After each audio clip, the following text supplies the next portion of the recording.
how can we facilitate our connection to our inner essence, our divine spark, to dispel a lot of these illusions? There's opposition. So there's opposition to connecting to that divine energy. Energy is a source. You have the snake eating the energy. We have to realize that there are these things that want that energy. And we have to, like I was saying earlier, establish that authority over that and cut off that source. Even though these things are taking energy, and even if we can decrease the amount of energy available by being calm and not reacting to things, that's not enough, because they can always amplify. This is one thing that I can tell you. I have found in my life that if I've just sat like the night before and thought, hey, things might happen in life, and no matter what happens, no matter how I feel, whatever energy I put out there, it's my energy. Nothing in this realm can use it for any sort of nefarious reasons at all, or use it at all, period. Establishing that that's your energy, and whatever uses it won't get an effect from it, shuts that off.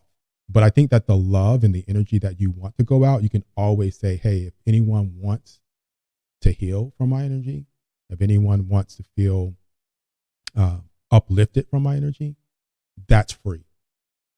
We have been given the scientific knowledge, the technical ability, and the materials to pursue the exploration of the universe. To ignore these great resources would be a corruption of a God-given ability. Hi, everyone. Welcome to Stefan Burns Live, episode number 11. I'm joined today with Will Brown from Atypical Tarot.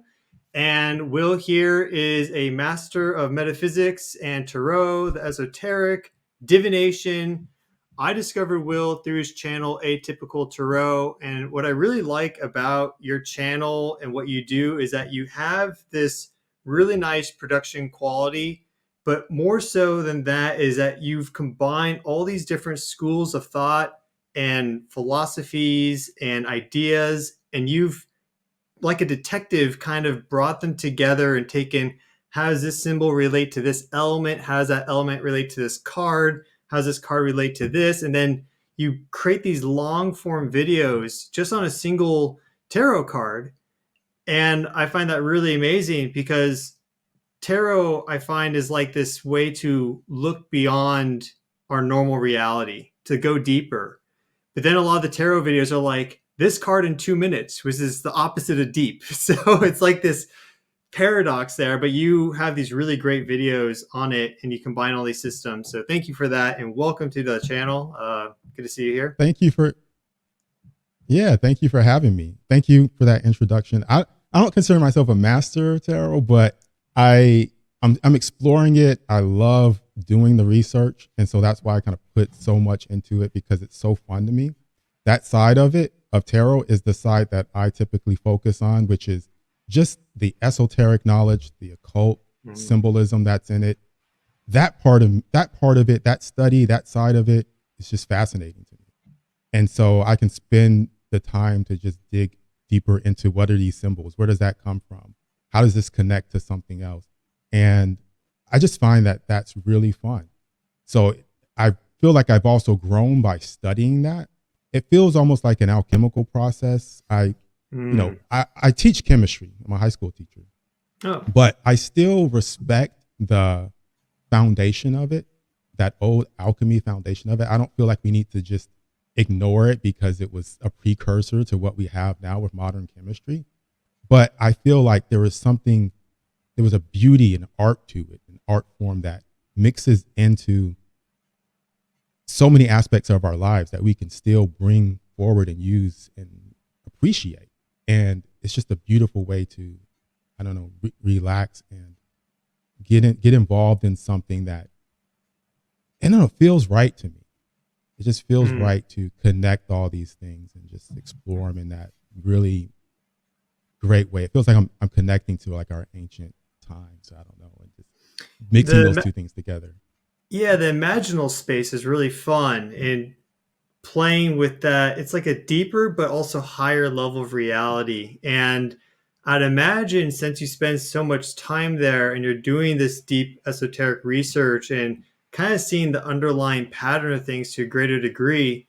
When you do a tarot reading, it's probably a lot more impactful than it may be for someone that's done less of that research, or just it has, this is all about personal like meaning, right? It's all about how does this have meaning for you and in your life and what's happening. And so I imagine you've had some really synchronistic readings before. Yeah, I find that when you have more of a background, there's just so much that comes to you when you look at a card, and it just opens up this whole new perspective of things. So like I'll make a video and sometimes people say, well, I didn't think of that perspective. And I love that tarot is layered in that way.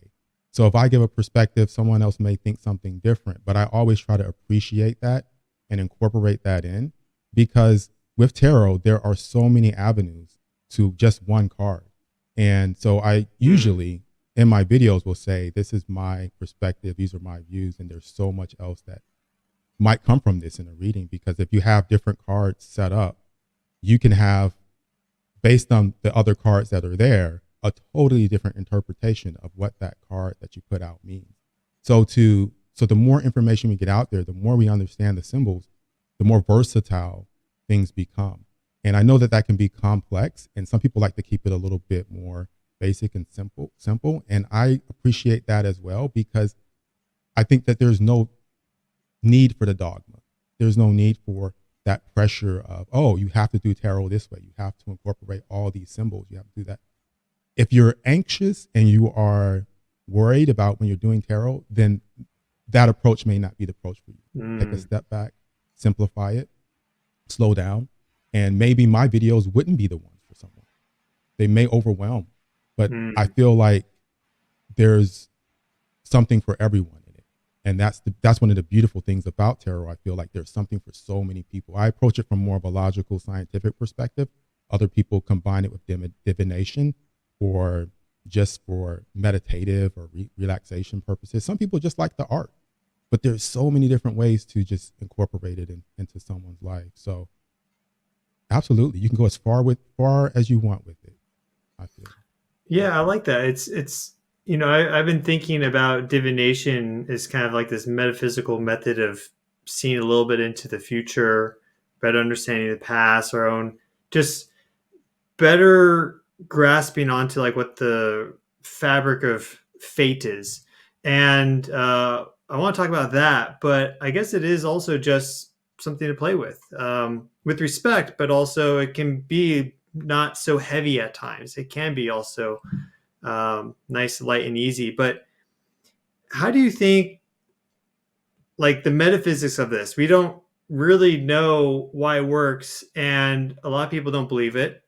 I believe it, and I remain skeptical, but I keep being proven that it works when I do it, because I have these crazy synchronicities with divination or just in general in life. But I find that if I do a tarot reading, I don't do them that often, or I use the runes, or I like to do I Ching as well. Like if I do those, I always get back these really poignant messages that seem to really apply for what happened. And then I write it all down in my journal and I log it. And then looking back, I'm like, yep, that was basically exactly right. That's how awesome. do you think the metaphysics works? Yeah, so it's been a journey for me. So for me, when I had that perspective as well. So when I first started out, I was having these dreams, and I was having these dreams over and over again within like a few months of my dog being attacked. And I ignored it. I just said, oh, it's just a dream. There's no reason for me to pay attention to this. And that actually happened. My dog was attacked in the very specific way that was in those dreams. So you had multiple precognition dreams. Multiple dreams about this. Wow. Now, whether that was coincidence or whether that was, actually something that I was seeing, I cannot say. I can't say, I don't know. But it did prompt me to investigate more. It was like a time in my life, a turning point in my life where I thought, what if I would have paid attention? What if I would have stopped, reflected, and done something at that time? And I thought, well, what are some things I can do to to honor this, to kind of look into this and just say, hey, I'm gonna pay a little bit more attention to what's going on in my dream world, what's going on in things when I visualize or think about a certain event. Those intuitive feelings that I have, cops, they have gut feelings. People have these feelings sometimes, and we ignore them though when we place it in the world of the esoteric or in the world of divination. We kind of think, oh, well, that's the woo side of it. But in reality, all kinds of animals have intuition. They have these patterns that they just instinctively know. And I think people have that as well. But we've over the years been conditioned to think, you can ignore that. That's just, it's just your mind playing tricks on you or whatever. But I feel like there's something to it. And so I started getting into tarot to kind of see if there was some sort of way that I could look at these thoughts, visions, things that came to me and work with them and see if I can open up pathways. And the way I think it works, and a lot of people think of it working in different ways, but the way I think it works is when you lay out the cards and you look at them, you are opening up opportunities. There's an intervention. There's a point in time where you stop, you pause, and you reflect. And then as you do that, you're actually affecting that future timeline, that future pathway, because you've taken that initiative to go in and think about things that you may have never thought about. And the way the cards play into that is because those cards can help you dive into your inner self, your subconscious mind, and pull out things that maybe you wouldn't have been aware of. And I feel like it's done that for me. I've thought about all kinds of things that were potential or possibilities for the future. And I thought, okay, well, what can I do about that? Pull another card and think about that. Like, oh, I didn't think about that. And then you're opening up those opportunities and those ways of reflecting and using your reflections in a way that facilitates your journey through life. So it's not just reflecting, because we can reflect, but it's reflection with action is what I think of it as. Absolutely. Yeah. You're tooting, you're playing my song right now, Reflection with Action, because it's like saying things and then doing things, like they're quite a bit different. It's easy to say stuff, but actually, what are you actually doing? So it's interesting that, how long ago was this attack on your dog, by the way? This was probably 8 years ago. I want to say 8 or 9 years ago. So I've been working with tarot for about 9 years. Was your dog okay afterwards? No, this was a death. Oh, I'm sorry. Yeah. And so it was also a traumatic connection. And a lot of times you'll find with people that they have some sort of event, they start using tarot, and it becomes a part of their life because they have that connection with it, because it's been there during a time when maybe they didn't have anyone to talk to, maybe they needed something in their life. And so you can have this sort of emotional attachment there as well. Whether that's the best thing or not, I'm not sure, but I have seen that as well, where people just have this respect for it because it was a form of self-therapy, a form of getting through things. And I find that with tarot, there is this voice that needs to come out about how it can be used in ways that are very therapeutic. I don't think that anyone should put this in the place of therapy or going to a therapist, but those things are expensive. We don't always have the time. I know, like with my therapist, it's like once a month. But in the meantime, I self-reflect. I use the cards to really look at the patterns in my life, the habits in my life, journal with it. And they're beautiful things to look at, and they help me relax. I love looking at art. It relaxes me. And that side of tarot is the beautiful side of tarot that I really love seeing people talk about. The predictive side, I actually don't do a lot of predictive readings because I don't claim psychic ability. But I love to, most of the people I do readings for, they want someone to talk to. They want a constructive way of organizing their thoughts. They want someone to talk to, and they want to feel like, things will be okay, and that their life has some sort of meaning, and that they have someone that will listen. And tarot brings people together. And those are the sides of it that I really love. I don't knock people that do very strict predictive readings because I don't know. I can't say whether they are getting predictions or not. I'm just not sure at this point. It's been a long journey for me since that happened, but I have not had concrete evidence of like being able to pull a card and saying, hey, yeah, I know this is going to happen. But Yeah, absolutely. if it does for someone, then that's great. I just like with a religion, if someone's religious and they feel like they have this spiritual experience, I'm not in their body. I don't know what they're experiencing. So I can't really say, oh, that's not real or that's not right. I always go on the side of, I just need evidence. I need to know for myself. And so I still consider tarot an exploration for me, but it's a beautiful exploration. And that's why I love it so much. It's a beautiful way of looking at so many different people's perspectives. I love reading about the authors of old books that were into different organizations like the OTO and the Golden Dawn, and what their thoughts were about all of that. And that's really interesting. Yeah, I guess a lot of these things really are just platforms for, I guess sometimes it's like we just need one little domino push for then the rest to go. You need just like a little bit of encouragement, or this is okay. Like you see these TV like healings and stuff, right? Like they have the big hall and it's, the pastor's up there and like, in Jesus's name, you're healed, right? And the person starts shaking and everything. And, the healing power of God, like I believe in, but I think a lot of that is also like now there's a little bit of this stage, this pressure, and like the moment crystallizes and then they have whatever sort of process happen to them. It's a way for them to flush any energy out, right? You often see them like move and shake. And so it's like this way for them, it's okay now to now release energy. Of course, you could do these things with like yoga or stretching or other things, but everyone has kind of their own way to do it, I suppose. And yeah, tarot is a really nice, gentle, easy way to work through some of these mental thought forms. And there's so much energy there nowadays in the mental You're sphere. right. And I guess You're right. it's nice to It optimize teaches. and format that.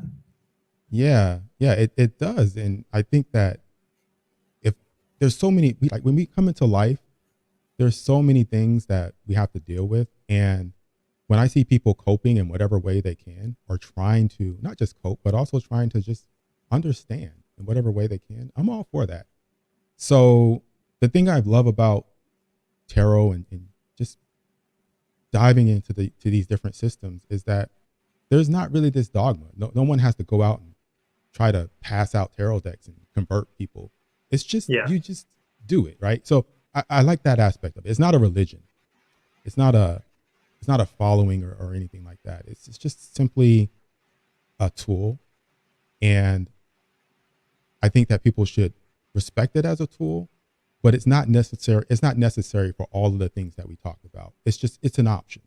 It's like if you go to work on your car, you could use the screwdriver to unscrew something, or you could use your hand. But if you use the screwdriver, it's just a little bit easier to get to that place you want to get to. And so when I meditate or when I reflect, it's just like a tool that I use that's like, hey, now I can get into this state. I can do this a little bit easier. It allows me to, like you said, make that energy flow. And that's just something that I've enjoyed over the years.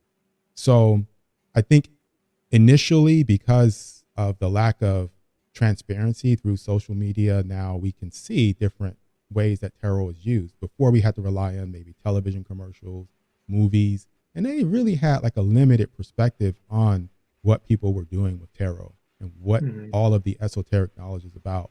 And so I love seeing this coming out now, people exploring it in different ways. Yeah, and I like how these divination methods are accessible to anyone. Like this requires buying a deck, but I Ching, just literally get 3 coins and you're good to go. I mean, anything, you just need 3 of the same thing that you can flip. So it's super easy for anyone.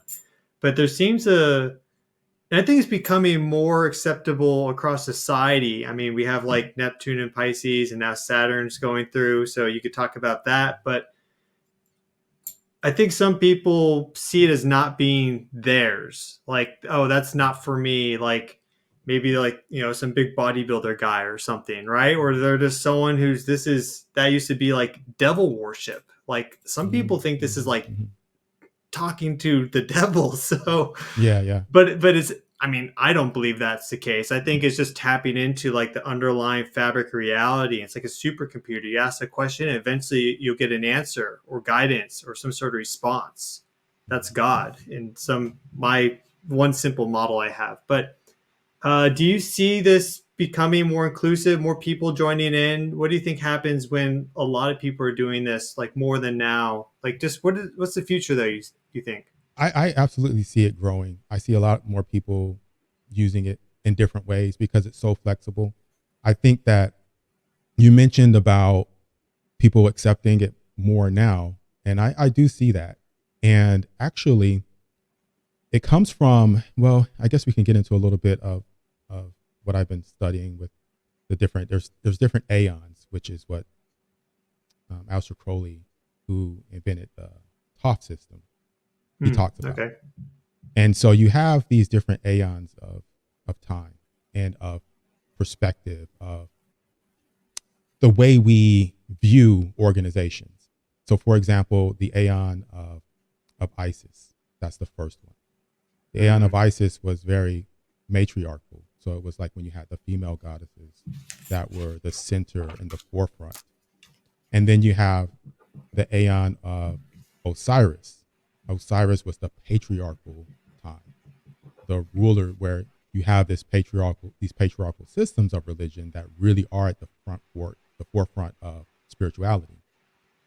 When Crowley came in, he was bringing in, and this whole system, this whole way of thought was coming from shifting towards the aeon of Horus, who is the child, the son. Mm-hmm.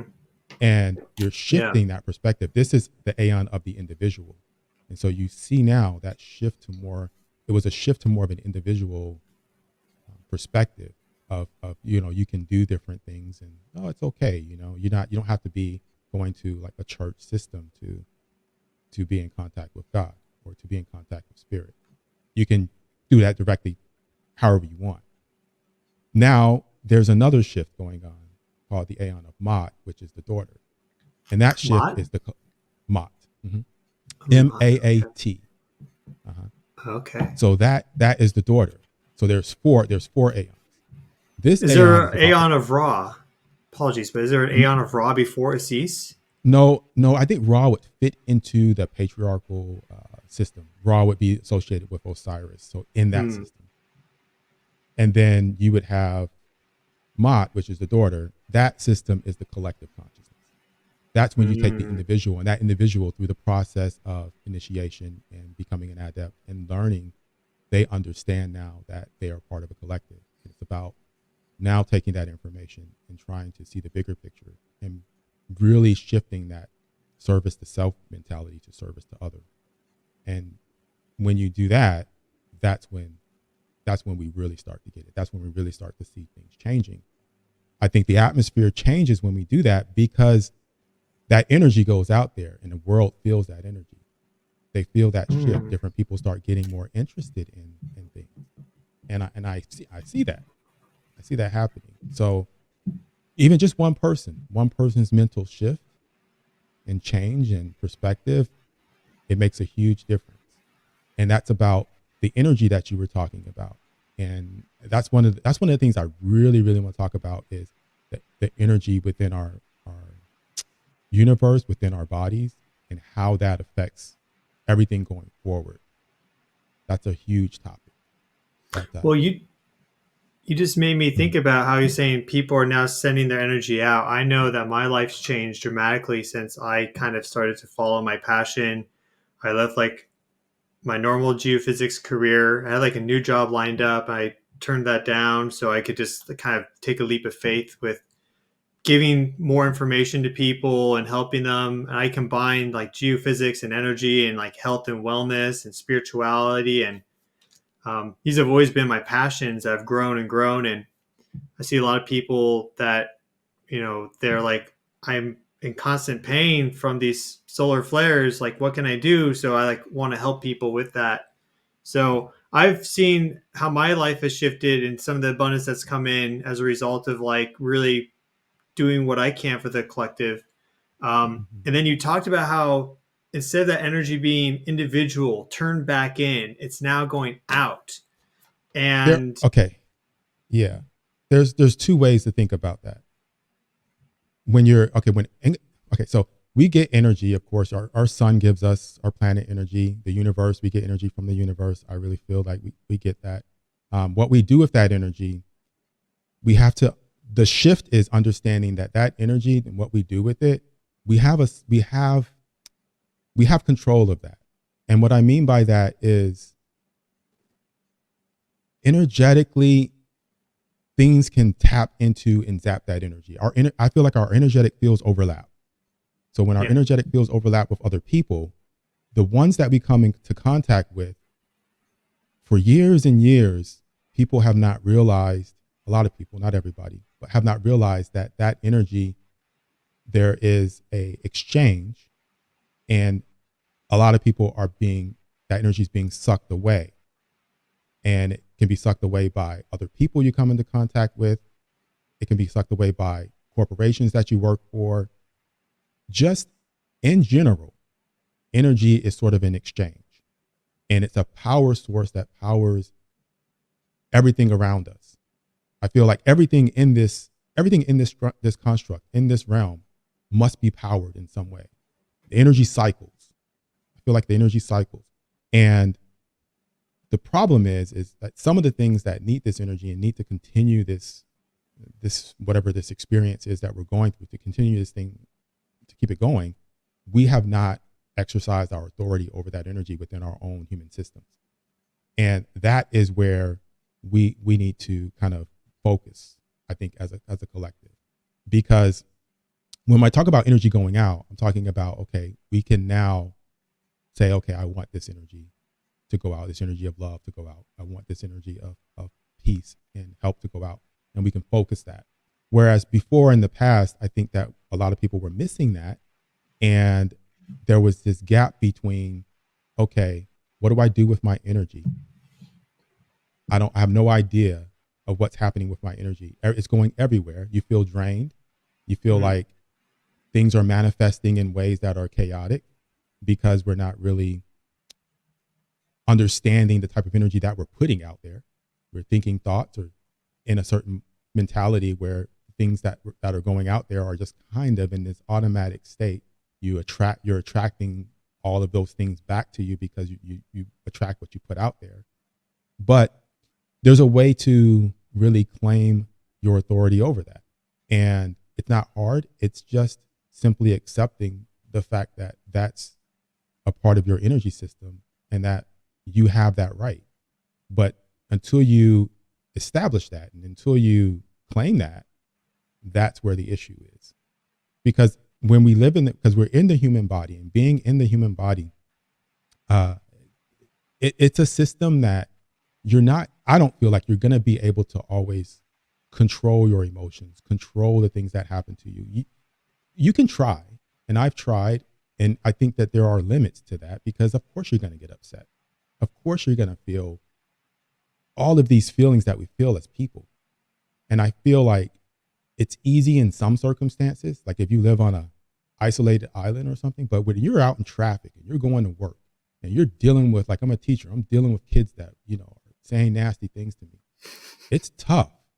It's really, really tough. And so you have to understand that all those emotions, all those things we feel when we watch TV, we see all kinds of horrible acts on TV. All those things are going out. We're feeling things, and we're putting energy out there as we feel these things. And as our energetic fields overlap with the rest of the world, it's eating that stuff up. And I feel like you're not going to be able to shut off that funnel unless you establish that, no, this is my energy. And however that energy is used, I determine that. Because you're not going to shut off that flow. You're only going to be able to go back to the root of it and say, I have authority over this energy. And that is the symbol of the Ankh. The Ankh is that ancient Egyptian symbol that has that loop. right? Yeah. It's like a cross, but it has a loop. It's a circuit. It's a short circuit. It's a loop of a circuit back to the human body. And so it's establishing, it's a symbolic representation of life, but it also means breath of life. And it Yeah. means, so breath of life, that is our energy, our energy source. So it's talking about that energy source that we have within us, that divine spark that we can tap into, but also that powers this entire system. Yeah, when I was in Egypt, I did a deep dive through all the temples I could, the pyramids, everything. I need to go back, but I spent most of my time just looking at the hieroglyphics, and you can learn a lot about the system just by kind of going through the temples because it's pretty clearly laid out. It's not as complex as like Greek myth. And in a lot of the hieroglyphs, they're pushing the ankh into the other person's like face, representing Mm. like they're eating it or they're taking it in, like the breath of life. And yeah, I mean, it's a very powerful symbol. Like if no one's looking, you could even like put your hand on it.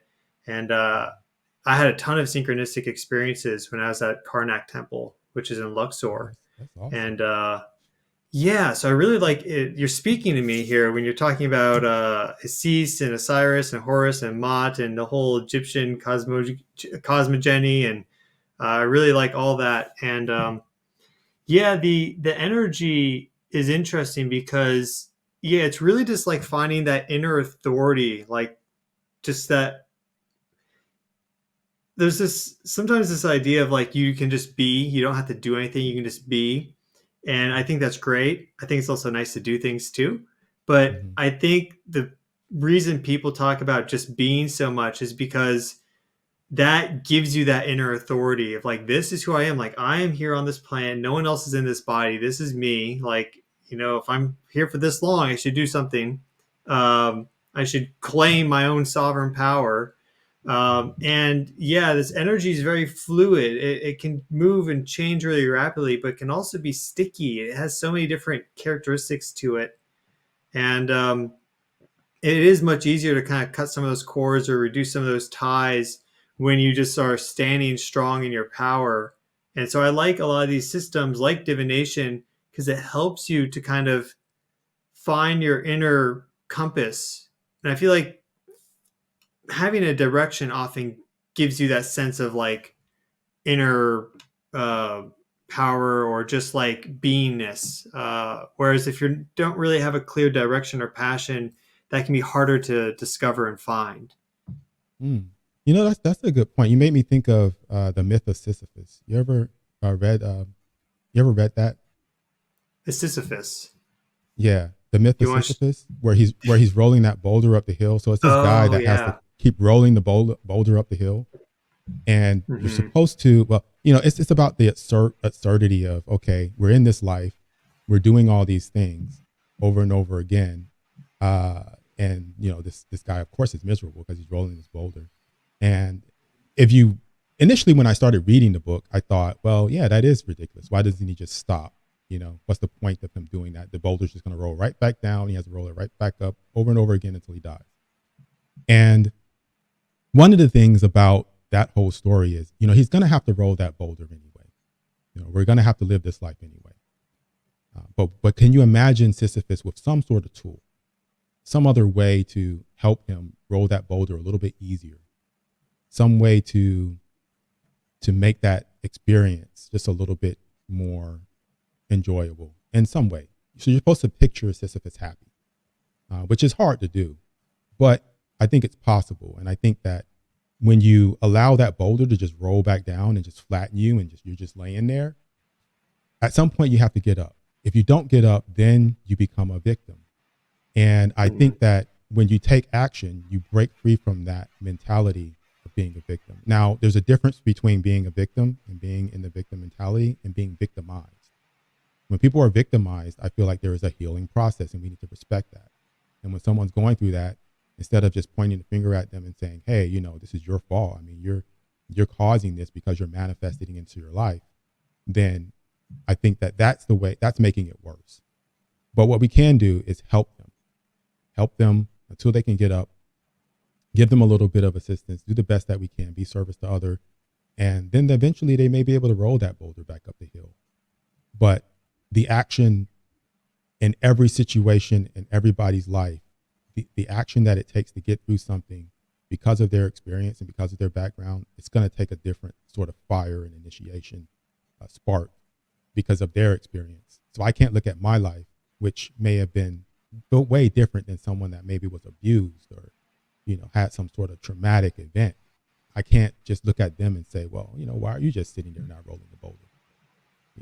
It's you have to really look at their circumstances and just say, okay, well, they're not rolling the boulder, but what can I do?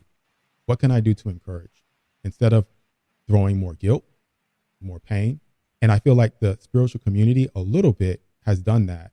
And I was doing that initially when I started with the law of manifestation. One of the things I thought was, oh, well, everything's happening in your life because you're doing it. You're thinking these thoughts and these things are coming back to you because it's your fault. And that's that's true because our thoughts do affect us around us, but that does not help the person. That does not help that person one bit. It's just basically pressing that boulder down harder. Instead, acknowledge that they've been victimized and say, hey, I understand that. This is what we can do. Let's try to do this together.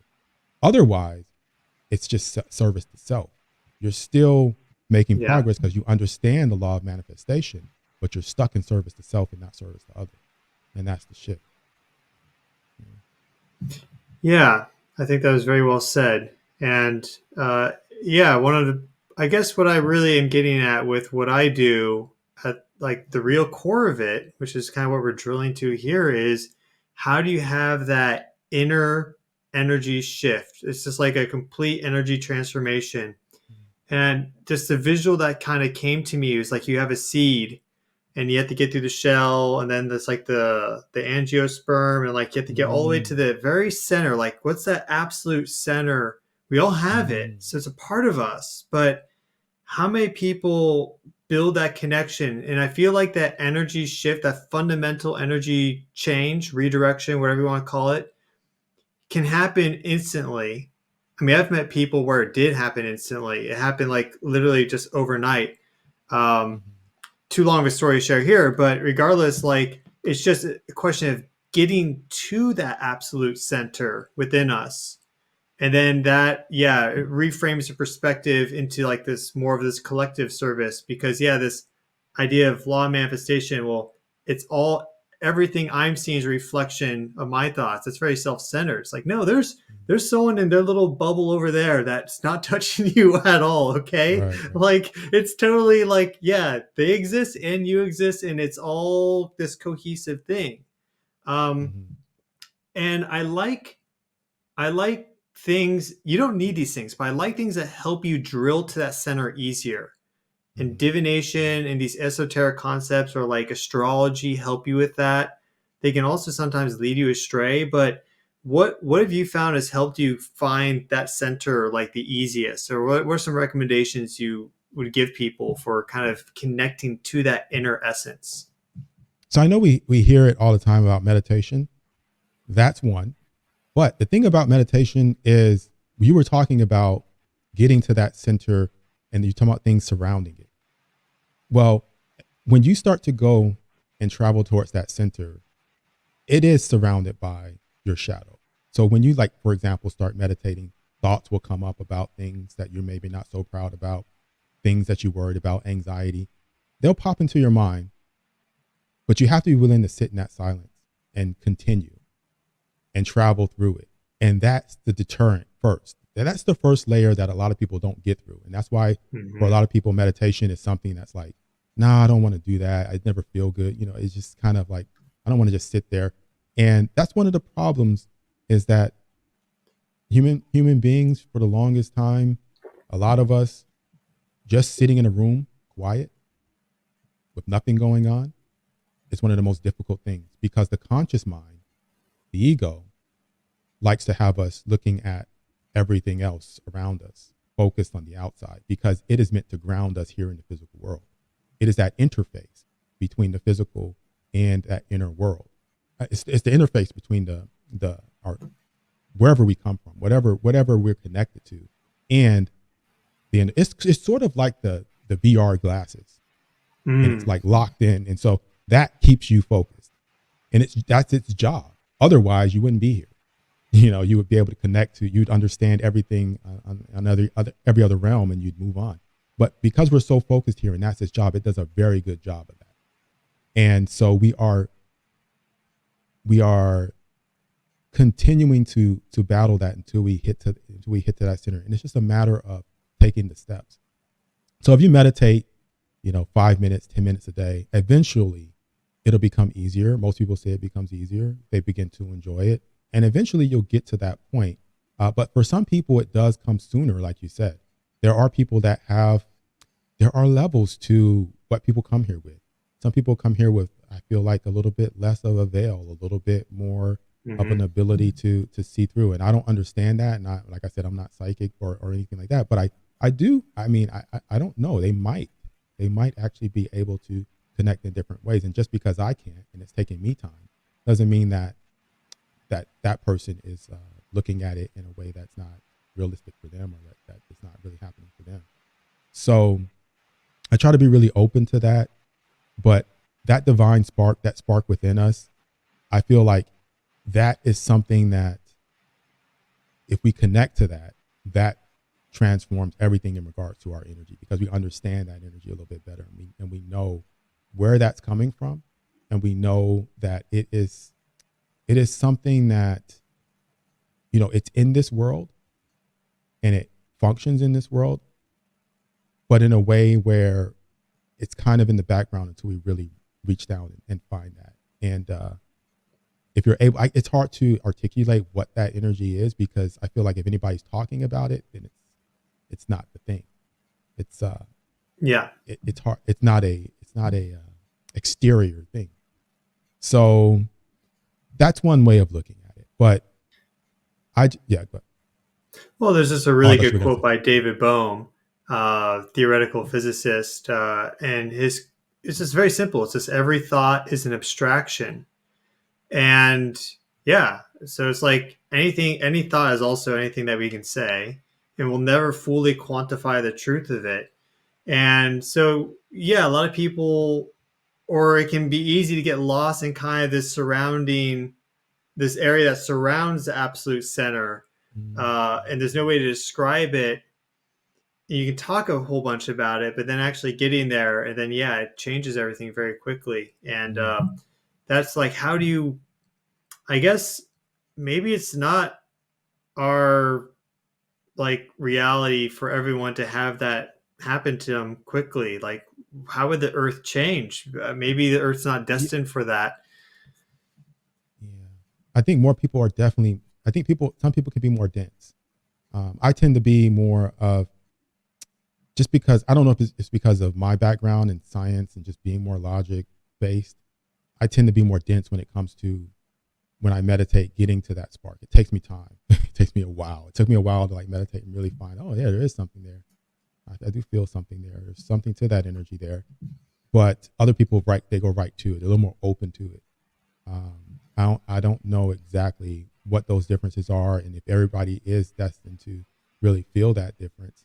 But you have to try. You have to take that step, like we talked about with action, and putting out tarot cards or lighting an incense, meditating, getting into that mindset. If you don't really take those steps and try to do that, you won't know. So that was my whole journey with this, is when I had those visions, when I was, when my dog passed away, I would have never known all the things that I know had I not even tried to take that step. And it just led me down a path of something that I feel has really transformed my life in a great way. So I went through on my channel, my YouTube channel, I go through each of the cards, and I've gone through all 78. But by the time I got to 76 or 77, it wasn't until I got there where I actually realized some really, well, maybe a little bit sooner, but I realized some really foundational things that rang true to my true will of what I really felt in that inner core.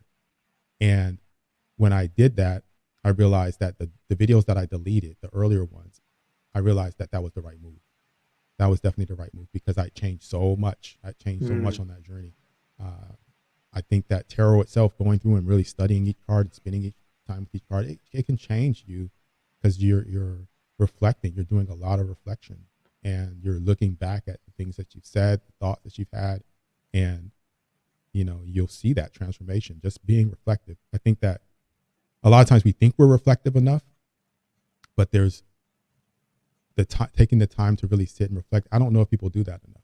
I think we go from one thing to the next, and there are people that journal. There are people that take the time to really sit and be with their thoughts. But there are a lot of people that are so pulled into the world and into their just conscious, whatever's in front of them, and they're just caught up in this cycle of watching TV or just the day-to-day things sometimes for some people, and they just don't get that opportunity to do that. And that is, in a lot of ways, the way our societies are set up. And then in some ways, it's just the person is really attracted to a lot of the world, and they are drawn into that. And so Aleister Crowley, who was one of the people I talked about earlier, he has this saying about one of the systems, the dilemma system that he developed, which is sort of a spiritual system. And that phrase is love over will. And for a long time, I was like, what does that mean? But it's our love, sometimes our passion for the world and all the beauty in it, right? We have to have that will to go inward and just kind of, okay, yeah, this is great, but what is my true will? My true will is on the inside, and I'll find that on the inside. So yeah, I may love all these things, but I have to find that true will. And so that is what that means to me, at least. And so, yeah. What this makes me think of is, I had the flu for the first time when I was in Poland last year, and it wasn't fun, but it was also like, I know I'm not going to die. So it's just like 2-3 days of basically just suffering.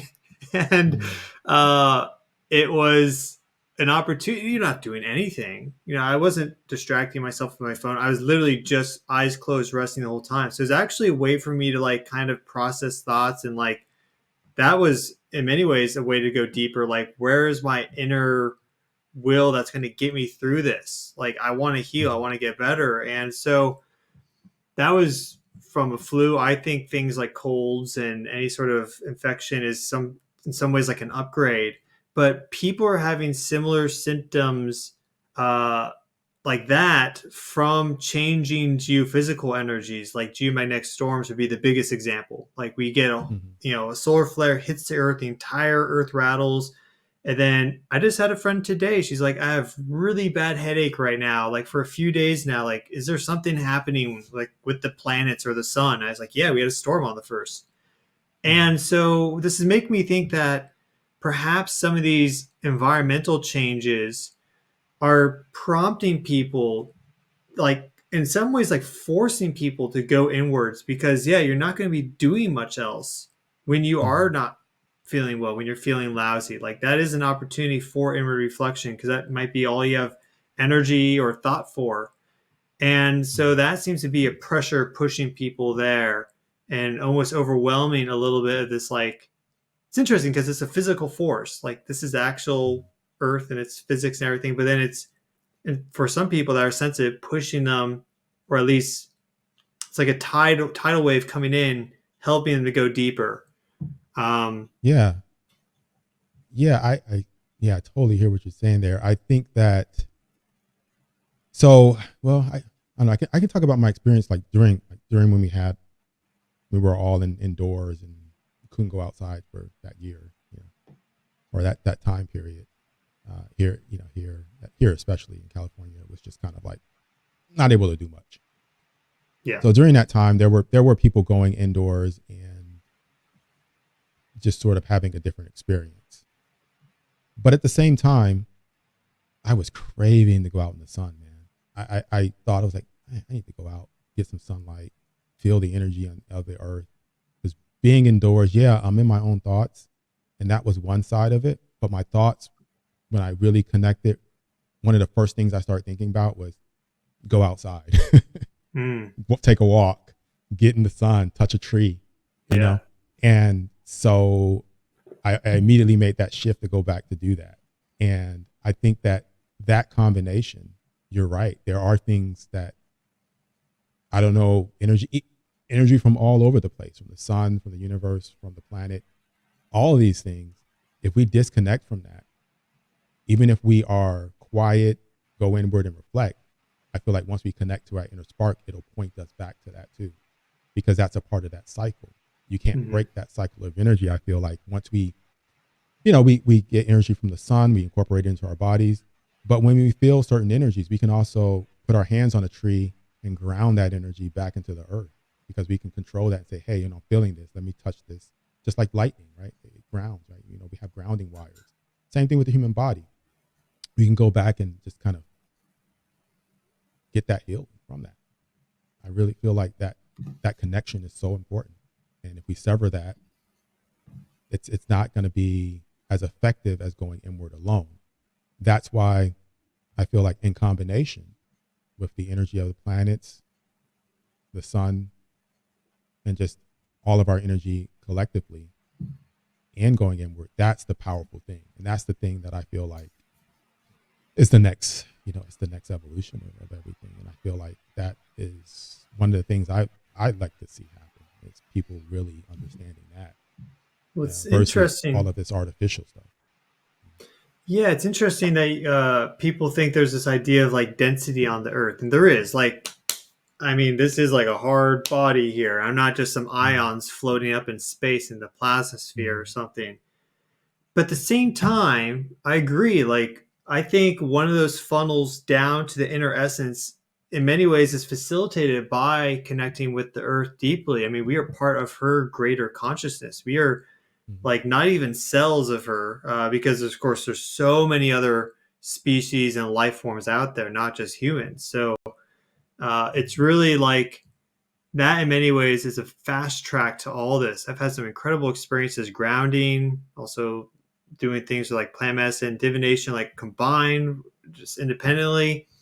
And so it makes me think that a lot of the kind of the roadblock to this, like we say we're dense, but some of the roadblock to this is this higher vibrational, more airy, like, airy stuff that we talk about, like technology and like these distractions. Those in many ways are the dense things, because by actually embracing our earthiness, it takes you there quickly in some aspect. Like the earth knows that it has a core, right? Like the earth is not disconnected from its core.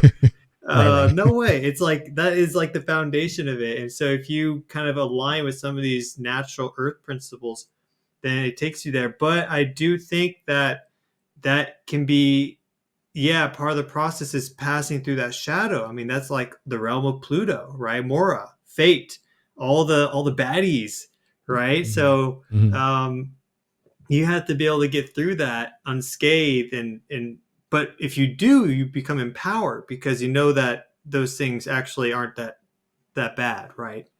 Like we all have them, and making peace with that, and that this is an aspect of reality, and that helps you to just kind of become like higher vibrational. But it's seen as like the opposite, like, oh, it's seen as earth is lowest vibration and air is highest vibration, or fire. And it's interesting how we build these systems. And there's, like you said, you found more depth, this underlying new like level to it by really diving into it. Yeah. So it's, as above, so below, as within, as without.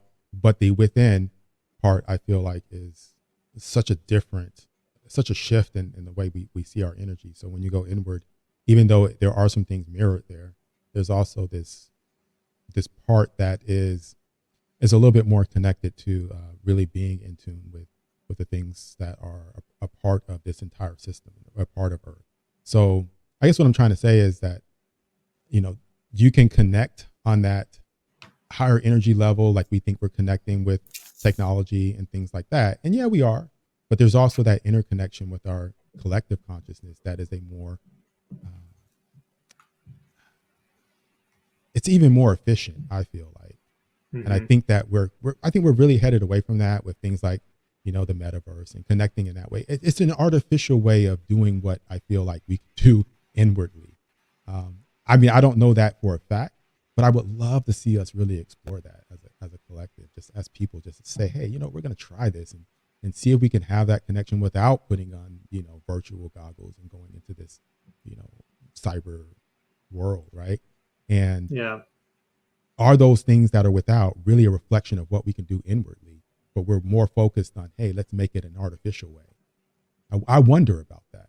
I don't know, and I don't knock technology. I mean, we're using it right now, but it's just, I wonder, about things like telepathy. I wonder about things like just feeling other people's emotions and energy that way. Have we severed that in some way and found the crutches of the physical world to cobble this together in a way that's just less efficient? And what does that mean for our future? So that's something that's interesting. And I wonder, people talk about these civilizations, these lost civilizations like Atlantis that became very technological. I don't really know a lot about that whole world and what it was about, but I've heard that they were very technologically advanced.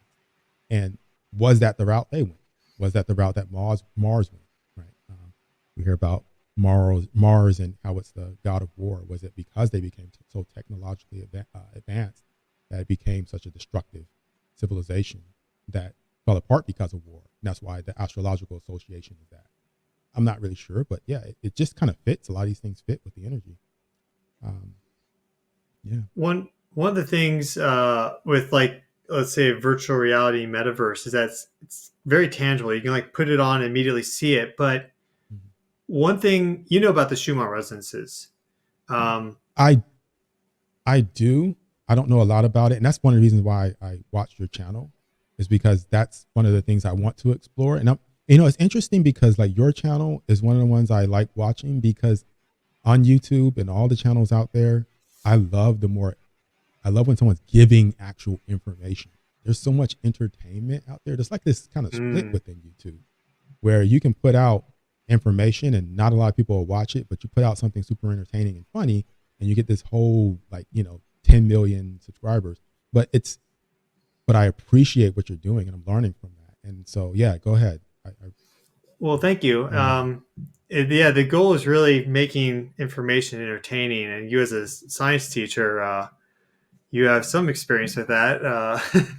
You have to, because you're in front of an audience every single day. And the Schumann resonances are really fascinating because they overlap with our heart rhythms, our brain waves, and they've shown, like limited studies have shown, like they can enter in phase with like our different biological rhythms.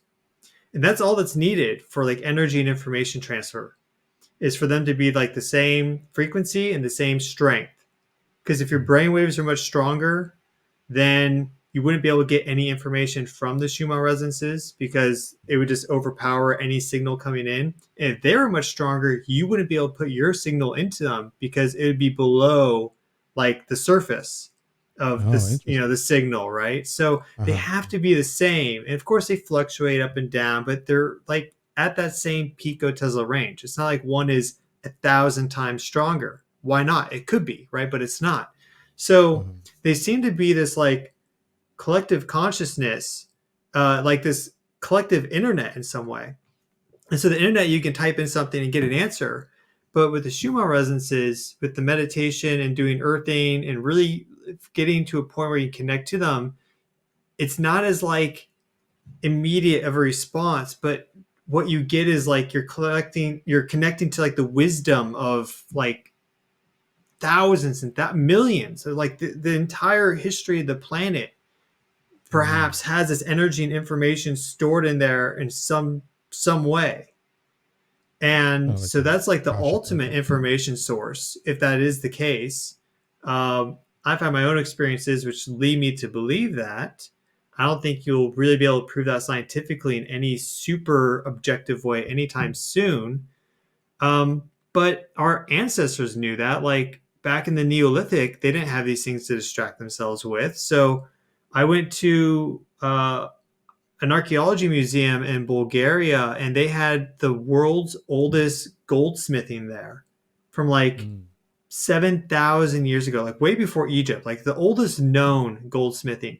And it was super elaborate. And they had these religious, like, um, festivals and ceremonies and everything. And I went to one of those sites, and the energy there was really insane. Like, it created this big synchronicity and is like charged even after 7,000 years. And so this is my idea of how like multiple things were developed at the same time across the world, is because that information was in the Schumann resonances and swirling around. And that's where I think a lot of our kind of future, like that's where the direction we should be going is like learning to connect to that to better and better degrees. And it's not as instantaneous, or you don't get a result instantly, but it has much more meaning and depth to it. And it'd be fascinating to see if the world collectively did a big shift towards that. Like if everyone took the amount of time that they spent on the internet and actually spent it on the like meditating with the Schumann resonances, how would that change the planet? I think it'd be insane. I think so too. That's a good point, because I've noticed that, like, even with science, there, like, if you look at different discoveries, you'll see that certain people were working on things like within a certain time frame, or just about to finish that discovery, even if they weren't connected to each other. Yeah, Was it something about their resonating, or on some certain level where they were almost in tune, and like they were coming to those things around the same time? Or like sometimes I'll think of something, some invention or something, and I'll put it out there, and then next thing I know, it's someone's like, oh, I watch TV, and someone's like, oh, I thought about this, and I'm like, huh, is it just the collective was thinking this thing, and it just kind of came about? Or you're watching, we watch movies or whatever, and then people start thinking a certain way, and maybe those inventions just become a part of our collective, and then they eventually become a part of reality. But then we have things like pyramids that are similar construction from one geological area to another one. And was it because there was this exploration, groups moving from place to place, or was it that they were connected in some way, and that those structures and things and religious systems were sort of a part of what everybody was picking up on at the time, because they have the same sort of foundations, they have the same sort of arrangement and patterns with different celestial bodies. Was it something that was going on within those groups that was just being put out there? I think maybe we haven't tapped into that enough, and I agree with you. If we would, what would that look like? That would be really interesting to see what that would look like. I think we were much more connected back during the Neolithic. That's what I thought. And then it started to shift with the introduction of warfare, because every single Neolithic site and museum that I've been to, there's no talk at all about war. You'll see like one copper sword maybe. And it's like this small little ineffective thing. I mean, you wouldn't want to get stabbed with it, but it's not this big, like huge, like medieval broadsword or anything like, oh my God. Right. I think they're much more tapped in. And so, yeah, the other thing too is like, how does like planetary geometry affect this? It seems to me that there's some information that's also stored. There's like different levels of storage. We'll use a computer, for example, right? You have, let's say, like an SD card, right, in your computer, and that's like top level. And then you have your solid state drive, and then you have like your BIOS, which is like the ultimate foundation. So like the Schumann resonances maybe are like that SD card, or that the SSD, and our brain is the SD card, and then perhaps it's like planetary geometry that's the BIOS. Like the real foundational information is stored in these gravitational networks, and these bigger interplanetary networks. And of course, you go to like the interstellar and the galactic network that perhaps exists. But it seems the movement of the planets, like via mundane astrology, there's certain things that have to be that are learned or brought up or realized at certain times, like your example with the scientists learning the same thing or coming to the same invention nearly at the same time, or the same physics theorem is so precise, like Brownian motion or something, right? So precise, but multiple people think of it at the same time. Um, Right. And was that baked you know, into yeah, the like the movement of the planets? Like, how does that work? that's interesting. There's this guy that I listen to. I've read a couple of his books. His name is Donald Hoffman. He's a researcher, and he's been really talking a lot about simulation theory, what we're really interfacing with when we're looking at the physical world, how we see things, and what is the programming behind that, and how does that reflect in actual reality? What does that look like in reality? And when you're talking about the stars moving in different positions and things like that, if if the world is more of a, I don't want to say simulation because I'm not sure about that, but if Yeah, I it don't like that is, word. yeah, if it is more of a interface that is not as reflective of what's underneath as we think, then what does that look like underneath, and how does that really affect what those planets are doing? It's hard to talk about it, but it's like, if, let's say, we're typing on a keyboard, and we're using our laptop, and we're looking at the different icons on the screen.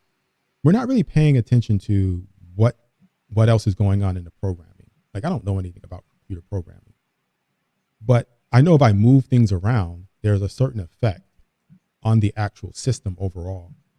And how does that affect other things within the system? So, and what are these other things doing in relation to what I'm doing when I'm just, surfing the internet? Like, what's going on behind that, and how does that affect? Is there a cumulative effect, based on what I'm doing with everything else that's going on? So, I feel like there could be something deeper to just the things that we see, the patterns that we see out there, on a level beyond that interface of what we just see with our eyes, what we just see in the physical world. I'm not sure, but I feel like that could be a part of it. Um, so I don't really know what lies underneath that, but I find that there's more to what we're seeing. I mean, we don't see everything. Like, before we knew that there were certain waves in our electromagnetic spectrum, if you told somebody about them, they'd be like, no, there's nothing else there. Or if there was bacteria, we thought that, we didn't know what was going on with things rotting and all of this before, because we couldn't see those things. But beyond that interface of what we can see, there are things functioning, below that. And that's just one level below, which is the level of, like, microorganisms or Yeah. molecules or atoms. But is there something below that level, right? On the quantum level, or, in that realm of how we interact with those fields. That's the thing that I wonder about, because, when scientists look at these different levels, they see different things. So how does our functioning in this reality affect what we're looking at on the quantum level, and then reflect back to us something else here that's very personal to ourselves? So, yeah, I don't really know how to answer the question of, like, with these celestial bodies or whatever, how that could have an effect. A lot of people, they get into astrology or different patterns, and they assign meaning to all of this. But again, that's something that can take two forms. It could take a form that's very healing for that person and just be a personal way that they grow in life, or it could be something where someone is actually trying to make predictions or doing things that they feel is going to guide them in that way. I know that there's been all kinds of people that have tapped into that. Even, leaders of different countries have had astrologers. But Yeah, I like the quote, which is millionaires don't use astrology, billionaires do. right, It's so funny every they time. just probably won't tell you that, but Yeah, you yeah. never know. And so I do think there's, like, endless probably layers of depth. And so one question I have in my mind is just like, okay, there's certain levels that perhaps we're just not incarnated in such a way to be able to affect. Like, those are levels of faith that maybe you can see them, but if you mess with them, it may be very bad for you. Like, fate is like the ultimate foundation. So where is that fate foundation? Mm. And you can go into things like implicate order. Like this is from David Bohm as well. How like things will all of a sudden just appear, like kind of they'll manifest into our realm from like this lower like implicate order, and all the things there were coming along, but it wasn't until that exact moment that it precipitated. Or you can like see like waves sometimes they're going in, and then you get them to constructively combine, and all of a sudden you get this big huge wave or this big spike, like all of a sudden, whereas you didn't see that coming. I think that has to deal with a lot of this. But then there's also the aspect of like, where does this like kind of go too far? Like when we start to think about these things and we start to look at these different aspects of esotericism and spirituality and like religion and all this, like sometimes I feel like we just take it way too far and it's not grounded anymore. Where do you draw Yeah. that line? Like, how do you navigate that? That's a good point. Two things I look at. Number one, if you're pushing it on other people, I feel like you're going too far. I think that if you're throwing guilt at someone, like for example, like you belong to a religion and you're saying, hey, you're going to hell if you don't do this, I think that goes too far. You're manipulating someone. When you start manipulating someone based on their emotions, you're going too far. Like if I was to say, oh, but if you don't follow this astrological chart or this tarot reading, you're going to have an accident, right? That's dead wrong. That's going too far because you're relying on fear to make someone rely on you. And it's a way to try to get control. And that service to self is just straight up wrong. That's going too far. The other meter that I use for going too far with all of this is your heart. If you feel overwhelmed, you feel anxiety, you feel anxious, you feel like they're there's just too much information overload, step back. You're going too far. But for me, because I enjoy diving deeper into whatever, and I'm having a great time, I don't feel like I can go further as I want. There's a saying, I hate bringing up Crowley again, but there's a saying that he has, is do what thou wilt shall be the whole of the law. And it's basically saying, do what you want. That's the whole of the law. But remember love, right? Remember that, as long as you're not hurting anyone and as long as it's helping you, then no one should have a problem with it. If you are causing some issue by throwing guilt, throwing shame, making people feel bad, then yeah, that's not it. You're not, you have to rethink that. I think you should rethink that. But if you are exploring something and you want to keep going, you never know where that's going to take you. So I feel like when you set limits, listen to your heart and also look at how it's affecting others. And that's how I try to draw that limit.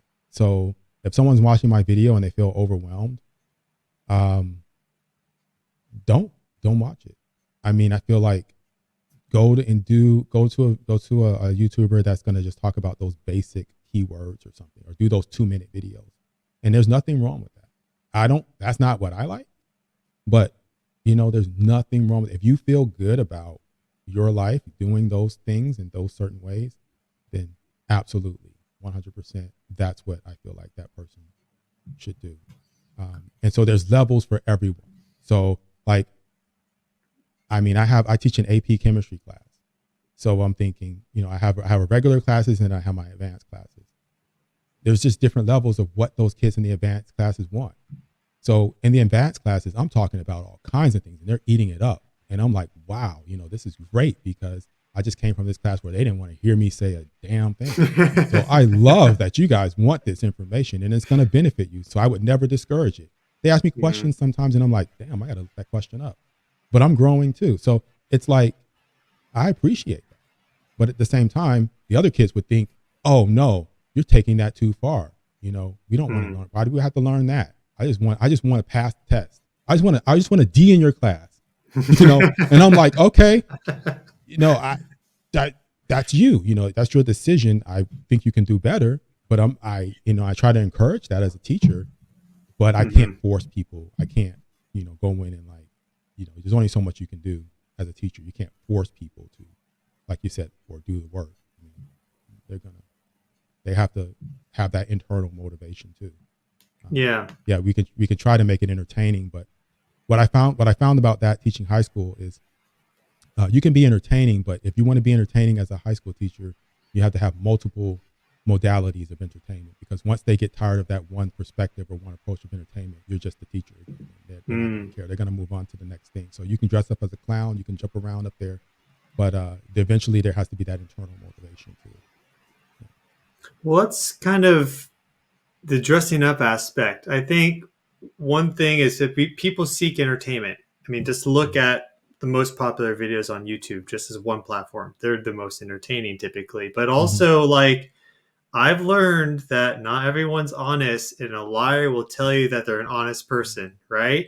So there are wolves in sheep's clothing across the entire gamut, all the way from the deep layers, all the way to the shallow ones, whatever. And so, what energy is attached to someone that's saying or causing them, or just what block exists for someone to be like, I just want a D and I'm fine with that? Because everyone's capable of greatness. And I mean, I tutored a kid in pre-calc, and he went from having like an F, and he was blown away because at the end of the semester he had a minus. It was like a B plus A minus. I didn't even think it was possible, but I just somehow was able to like help him with his energy shift just through sharing my own experience. And I was there with him, and this all of a sudden became like the best person in the class, or one of the best, to have that type of turnaround, right?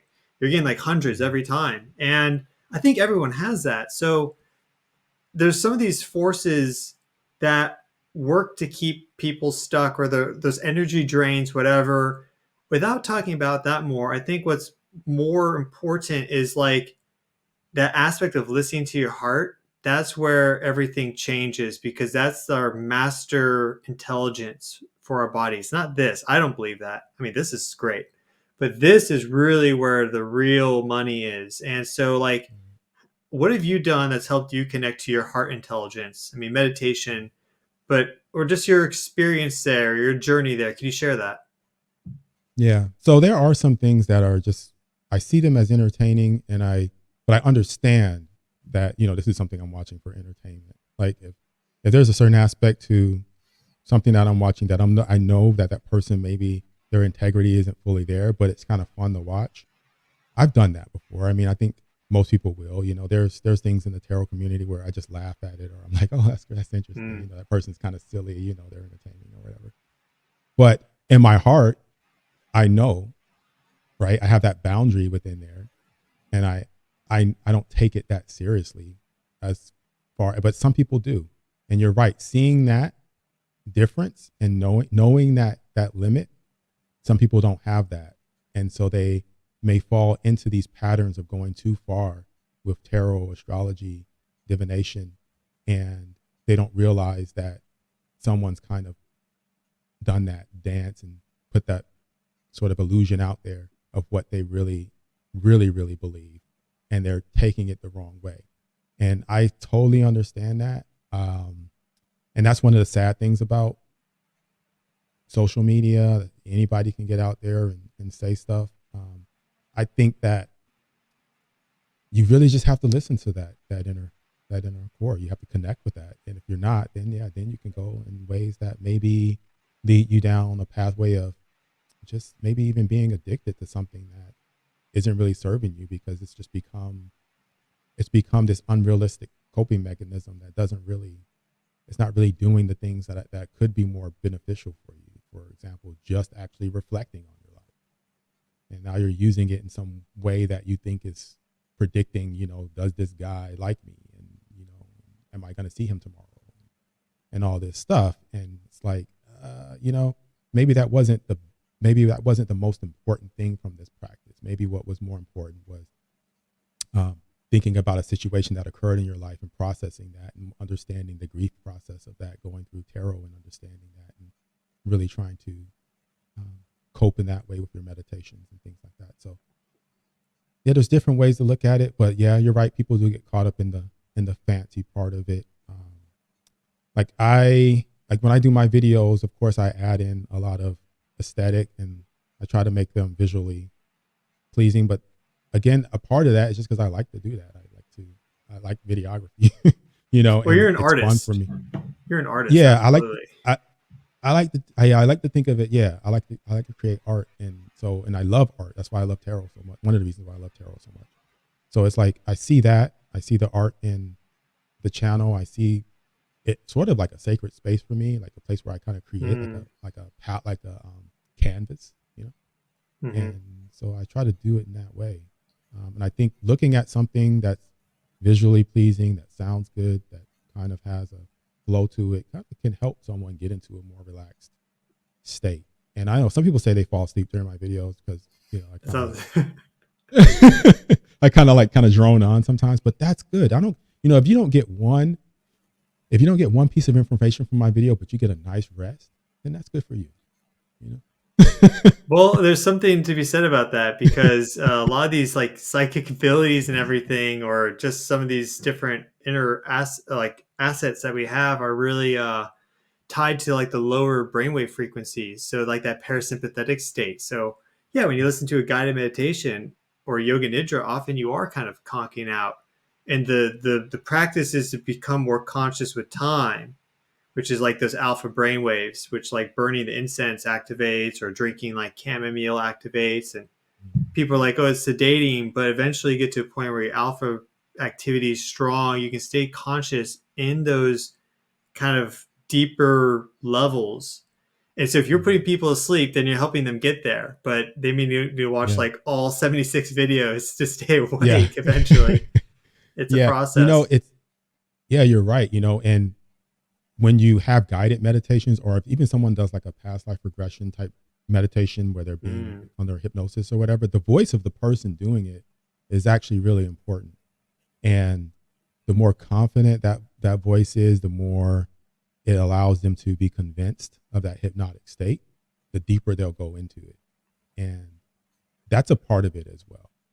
Not saying I'm hypnotizing people with my videos or anything like that, but I feel like, that is a part of getting people to relax and kind of taking the information as well. So yeah, that's a good point. I think that how we present stuff does make a difference to some extent, but it's not the whole of what should be there. I think that the information is like the main thing that's there. So whether I was using like an old camcorder or, a digital camera, I think that, if I get across a message that someone resonates with, I think that that'll still be good enough. So, but I just like the aesthetic of it. Yeah. I just want people to be empowered and to be able to know how to think rather than what to think, and to be able to see beyond illusions. But like, I guess this leads to, I wrote down earlier, blind spots.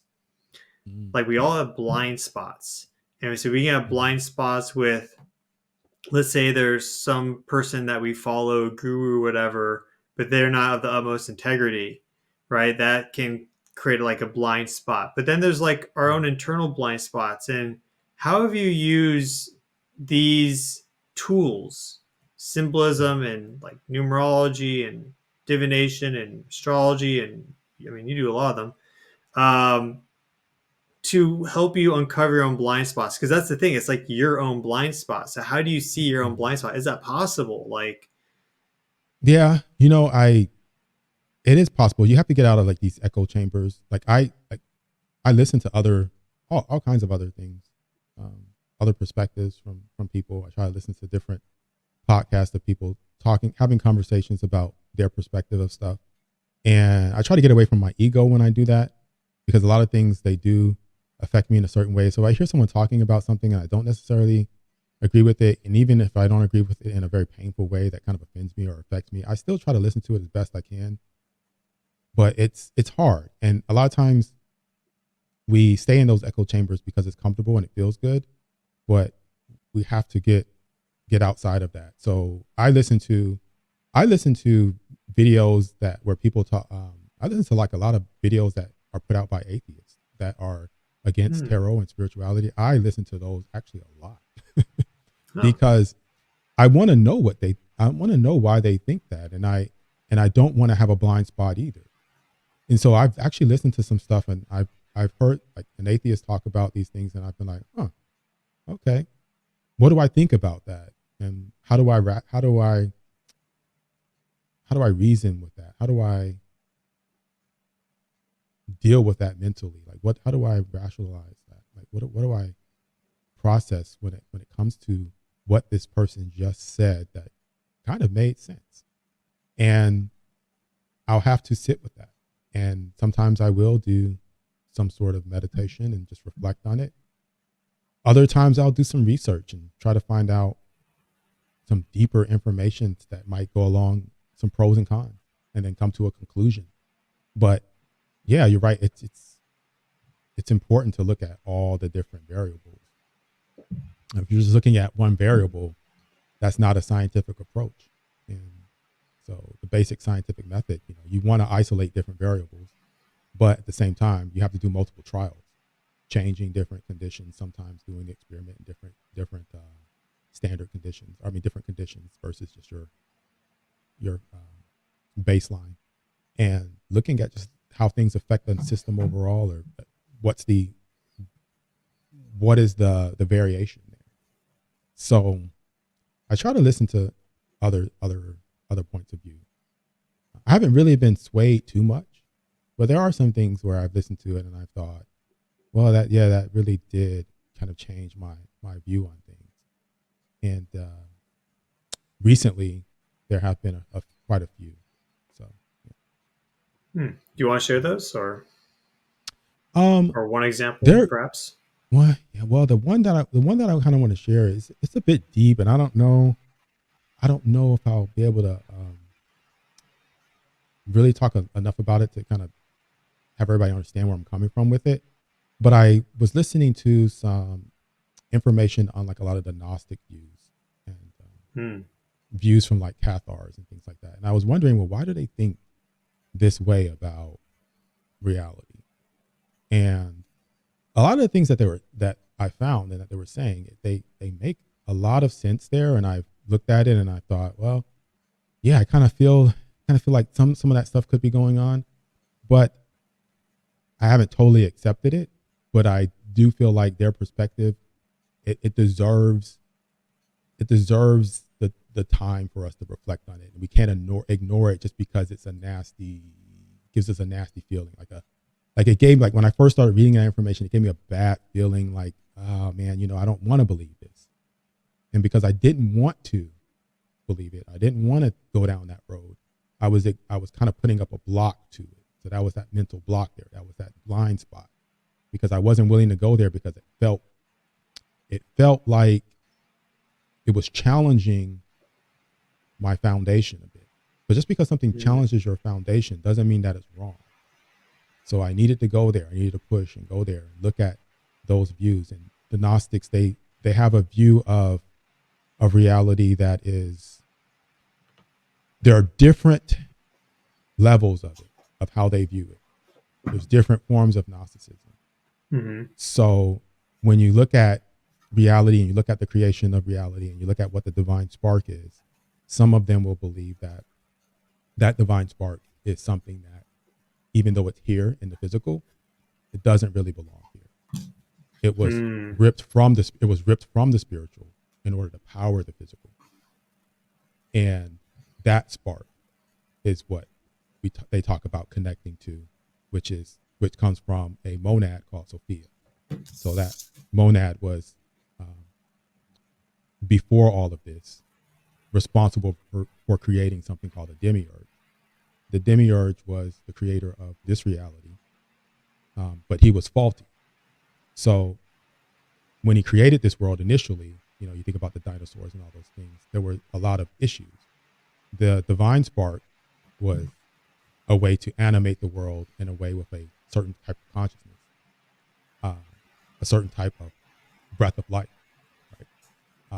And that's why, you hear in religion, the breath of life. That's Sophia, the divine spark.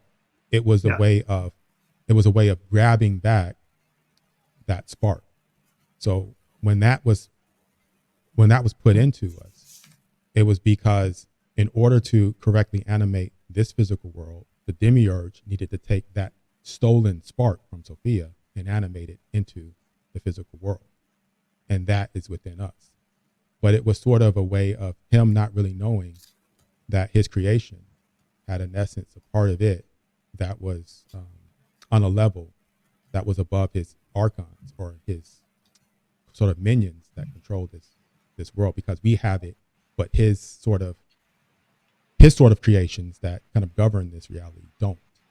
And so those are the ones that are really tapping into our energy, using it to power this system through our divine spark.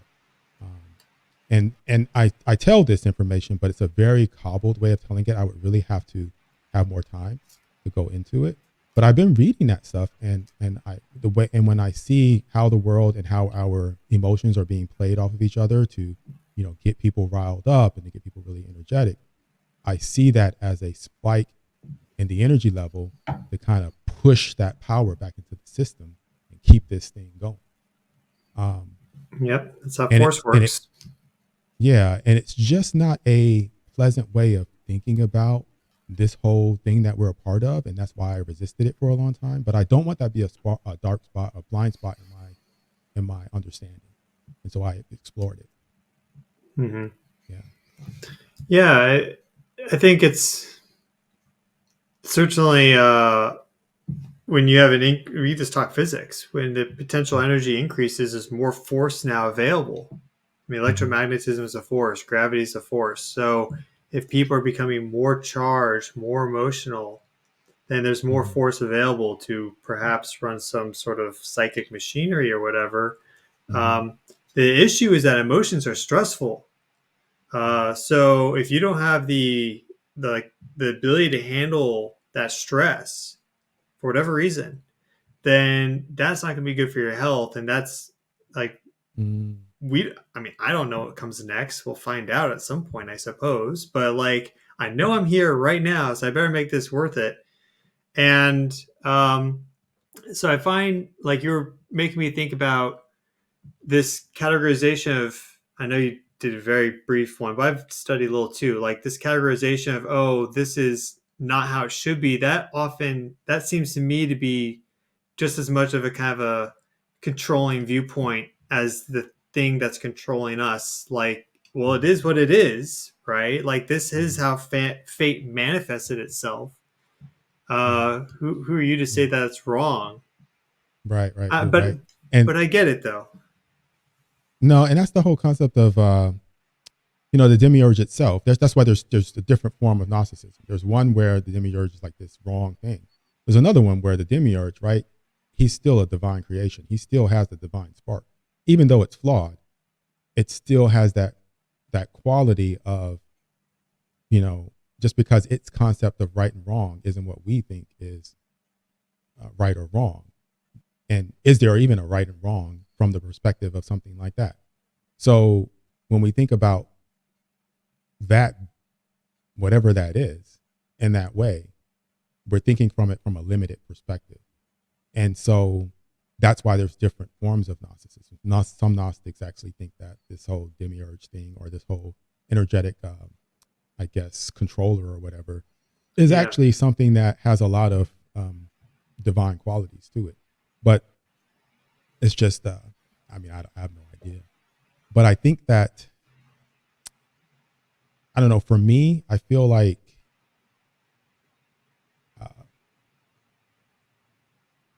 the reasons why we're here and what we're doing here, I kind of feel like we come up with these reasons, we come up with these explanations, but as I travel down the exploration of these reasons, I find myself questioning them to the point where I still kind of don't feel like that's reason enough for some of the things that I see going on in the world.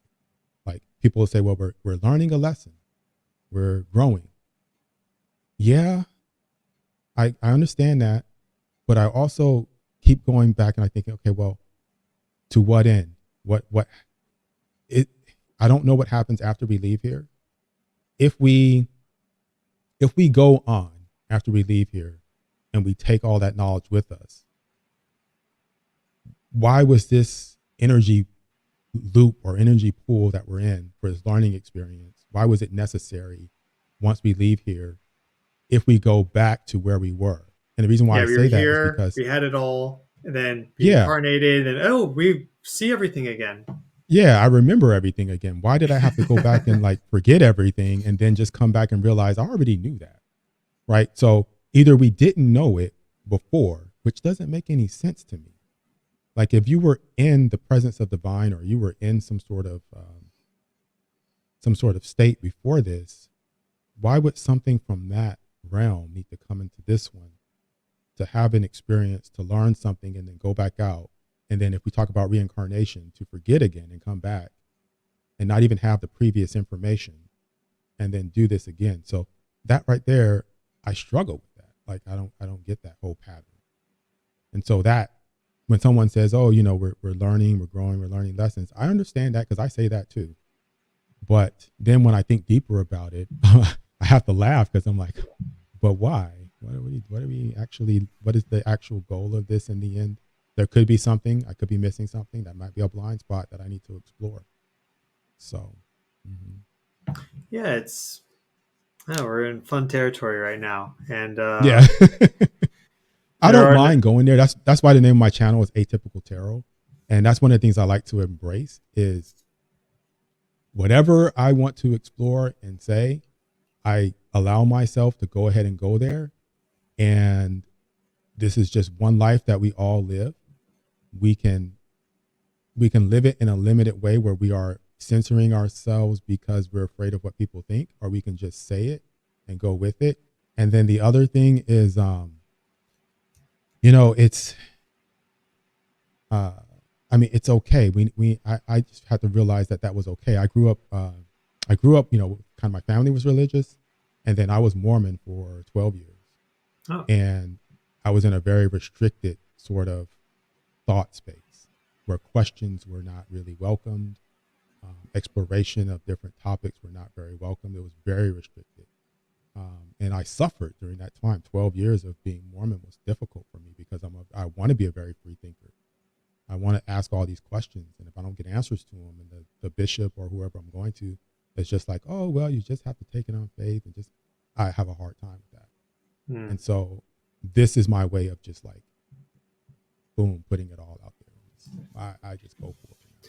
I think it's the way to do it. I have the same with my channel. I mean, it's just the description, something like sharing things I like to do. And I mean, I have certain things I focus on. There's certain things people can kind of expect now, but I reserve the right to do anything I want any moment in time. And I don't care about the stats or whatever, right? Like this is at the end of the day, like this example, this video, this podcast, this conversation, some people like me for the science reporting I do. I just look at geophysics data and then I report on it, I break it down. Some people love that.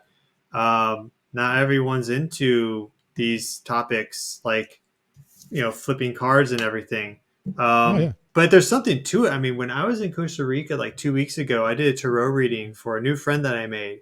And she was like really in a bad state emotionally. She's like, I don't know what's happening. She's crying.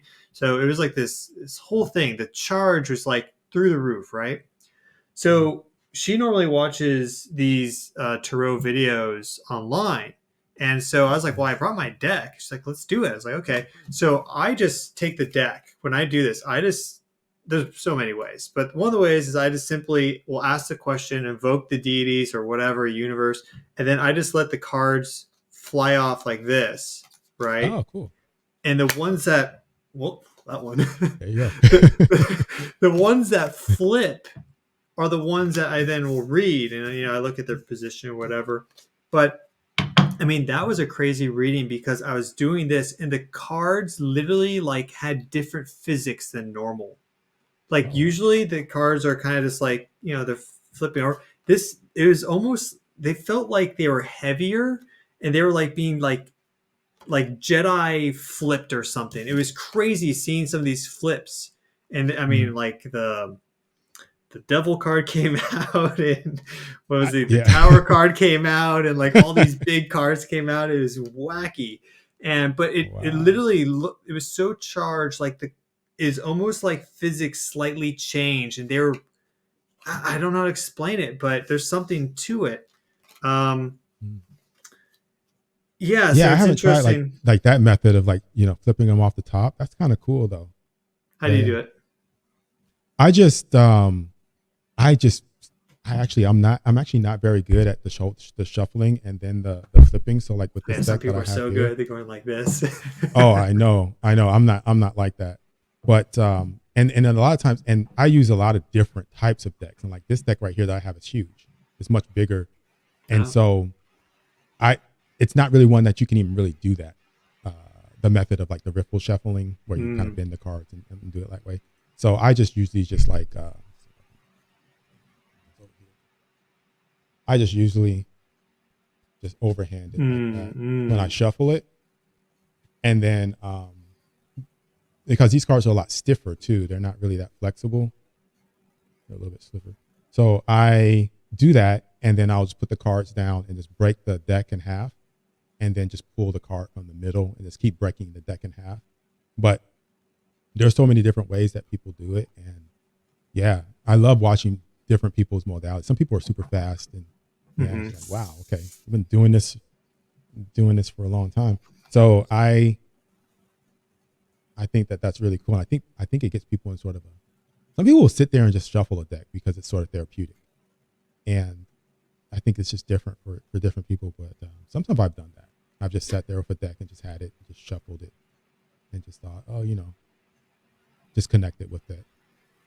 Spent some time there. Like if I get a new deck, especially, I'll just sit there, flip through the cards, kind of think about the different images without even doing a reading. Just get a feel for it. Yeah. Mm-hmm. Makes me think of a couple things, and then I have a fun game for us to play if you're game. Ah, cool. All right. I made these runes. These are the Elder Futhark runes, and I bought a couple books, and it laid out like the best way to make them, like the old traditional way. I like found the tree, like the birch tree, asked it, got permission, cut it. It was like in a cave, like by candlelight, carving them and Oh my everything. gosh! All right. It was really great. But these things are loaded, so I'm almost a little afraid to use them at times. Like I don't use them that often anymore because when I ask a question, they give me an answer, like a big answer. So sometimes it's a lot to think about. But the point I'm getting to is like, yeah, by working with that, you form a stronger connection to it, and you can form that connection just over time. But it sounds like you've learned that just kind of working with the deck and bringing it into your field helps it to speak to you more. Yep. So we've circled around a lot, but one of the main things we circle around is like how to connect to that inner essence. Like, yeah, maybe this inner essence, this spiritual essence of ours shouldn't even be here, but it's like the source of our liberation, or at least it can make our life a lot easier and have less suffering. More seem beyond the surface layer of reality by connecting to that. So, I mean, we haven't really been able to answer that question all that well, but let's each get a card. I'll start with mine, and then you can do your deck. I'm just going to ask that question, and I would like you, with your experience, you know these cards much better than I do, to comment on the card in relation to that question. So, dear universe, we come to you humbly to ask a question about how can we better connect to our inner essence? How can we facilitate that connection, discover it if it hasn't been touched before? And Will here is going to be our channel, I guess you could say. And I guess it might be multiple cards if I do this method, but let's see what happens. That's really cool. I like how you do that. Yeah, it's fun. It keeps them no cards flip. It's like you have to figure that out yourself. No, I like that. I really like that. It makes it kind of seem like it's just that card really wants to be the one. Okay, it wants you to do it. It didn't flip a single one for me. It didn't flip a single one? All right. No, I could try it again, but it didn't flip a single card. They were all perfect physics. All right. So this deck that I'm using, I see you have the RWS, and that's the one that I use as well. Mm-hmm. But I have a deck that's kind of an offshoot of the TOF system, which is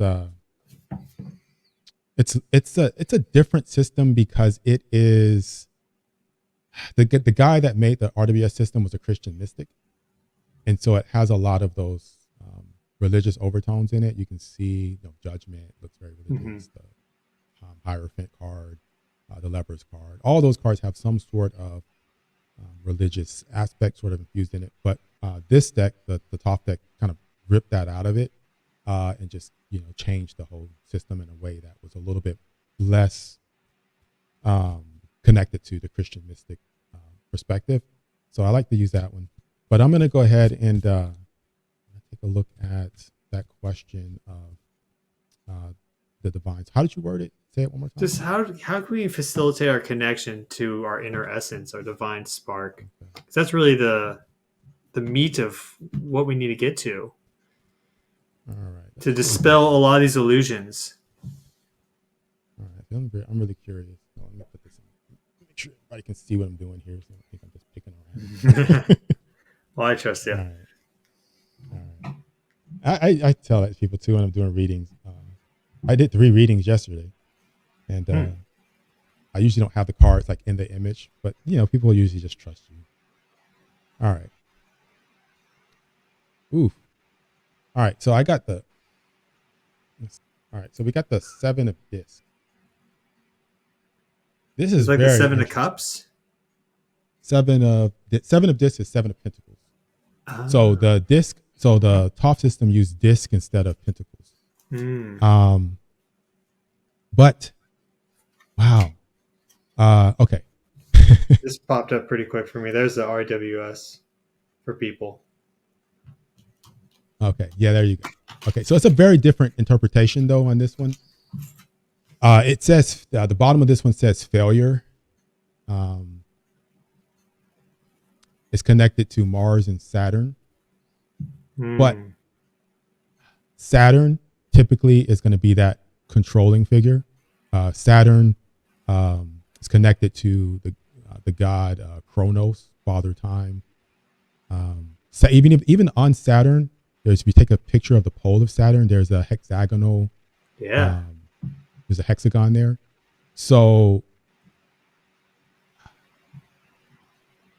the thing about this card and why it says failure is because, and it has all these snakes eating these discs, right? There's opposition. So there's opposition to connecting to that divine energy. Energy is a source. You have the snake eating the energy. Snakes typically are thought of as, you have the draconian, reptilian myths and things out there about us being controlled by reptilian aliens and all these kinds of things. I don't want to go there. But typically they're thought of as these energies in the background that kind of absorb energy, get into those energetic fields, energy vampires in a sense. We have to realize that there are these things that want that energy. And we have to, like I was saying earlier, establish that authority over that and cut off that source. Now, yeah, of course, we're going to have our emotions and things like that. And we need to learn how to deal with those emotions. And like you were saying, when we're stressed out, it starts to make us feel bad. And we do need to learn how to navigate through life and maybe relax and not be affected by so many things. We are going to be affected, but alongside with learning how to stay at peace and be tranquil when things happen and to process things in a different way and not be so reactive, because that provides energy. We also need to understand how to cut off that source from an authority level with our energy, claiming that we own our energy. And the reason why I say that is because even though these things are taking energy, and even if we can decrease the amount of energy available by being calm and not reacting to things, that's not enough, because they can always amplify the stress to push more energy or lose out. And when you cut off that link, they'll stop because the faucet's totally closed. And so they'll go to something else, or those energy vampires won't come towards you. it's like they are limited by our claiming that authority over that energy. And so you'll find like, and I found this in my life. This is one thing that I can tell you. I have found in my life that if I've just sat like the night before and thought, hey, things might happen in life, and no matter what happens, no matter how I feel, whatever energy I put out there, it's my energy. Nothing in this realm can use it for any sort of nefarious reasons at all, or use it at all, period. I found that my life has been a lot better because there has been less things attacking me, less things happening in my life, because it's pointless for that to happen because they're not getting any energy from it in the first place. So establishing that that's your energy and whatever uses it won't get an effect from it shuts that off.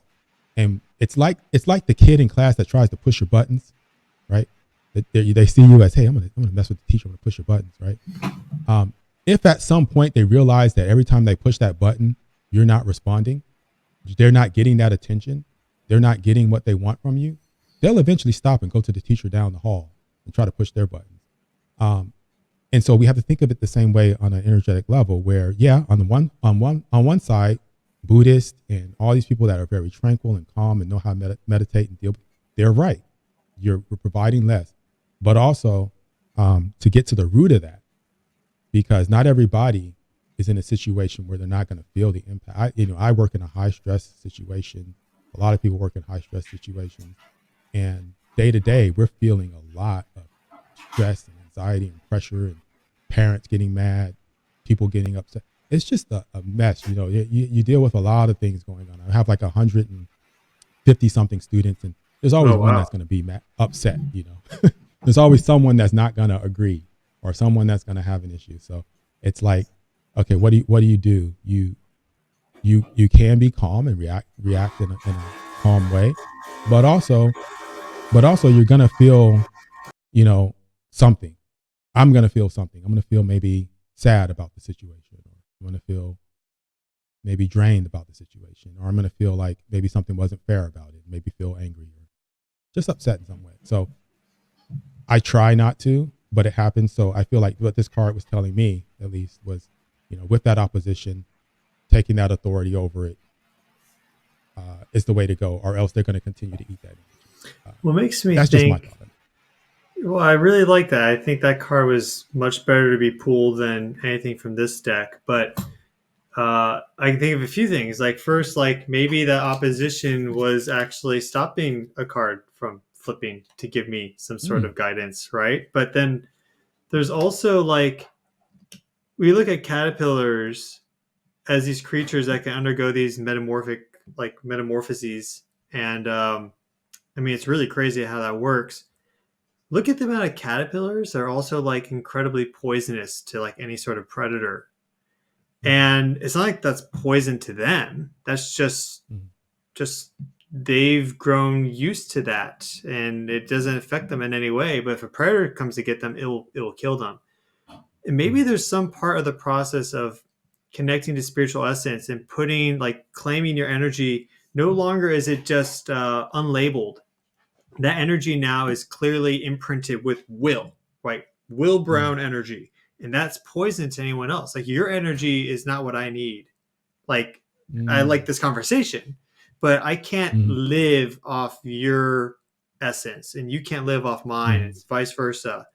And perhaps it's when you finally put that label on your energy that just makes it toxic to everything else, because it's fundamentally different frequency, but the energy's unlabeled, undifferentiated. It's like stem cell energy, right? It can just be whatever. It's still in this nascent stage. Then it's like, oh yeah, that can be pulled and harvested, perhaps. Yeah. And yeah, you're right. And it makes me think about something, and just because I have to say it because it just popped into my head. But when you put that stamp on your energy and you take that control over it, you can still direct it outward to others. Because if you look at the Ankh on hieroglyphics, sometimes they're holding it by the straight part of it, and sometimes they're holding it by the loop.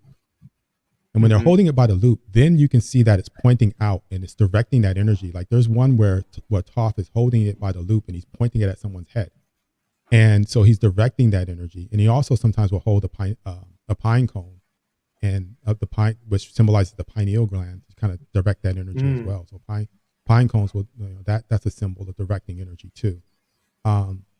But I think that you can establish overall that if someone steals that energy or takes it without, with some goal of, controlling or using it in a way that is not beneficial for everyone, you can establish that that's toxic for them.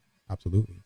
But I think that the love and the energy that you want to go out, you can always say, hey, if anyone wants to heal from my energy, if anyone wants to feel uplifted from my energy, that's free.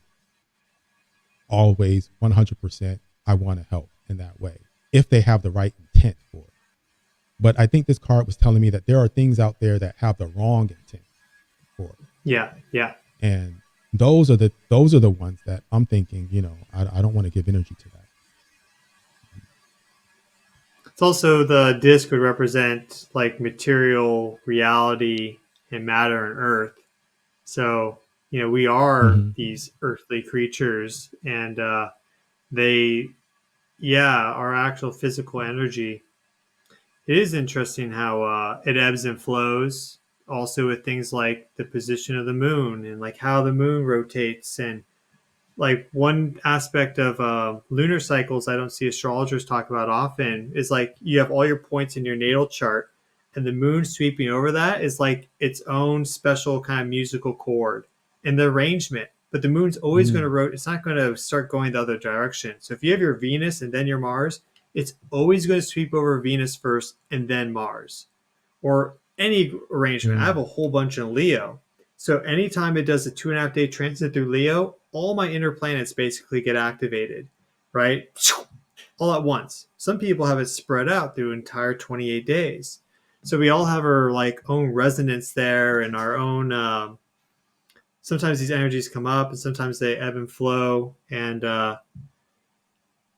so you could be very calm and at peace, and then this big shift happens, and now like you're starting to lose control of your energy again. You thought you had it, but it's always like a kind of a bull that you need to ride or like wrestle. Right. And imagine that on like the planetary level, where there's something going on or something in the media where everyone's watching this all at one time, and just collectively we're all spiking because we're all like freaked out about the image that was just put up there, or the narrative that's being pushed out there. And you wonder, I mean, of course, like the media does it because it drives viewership. But I think that on top of that, there's more to it.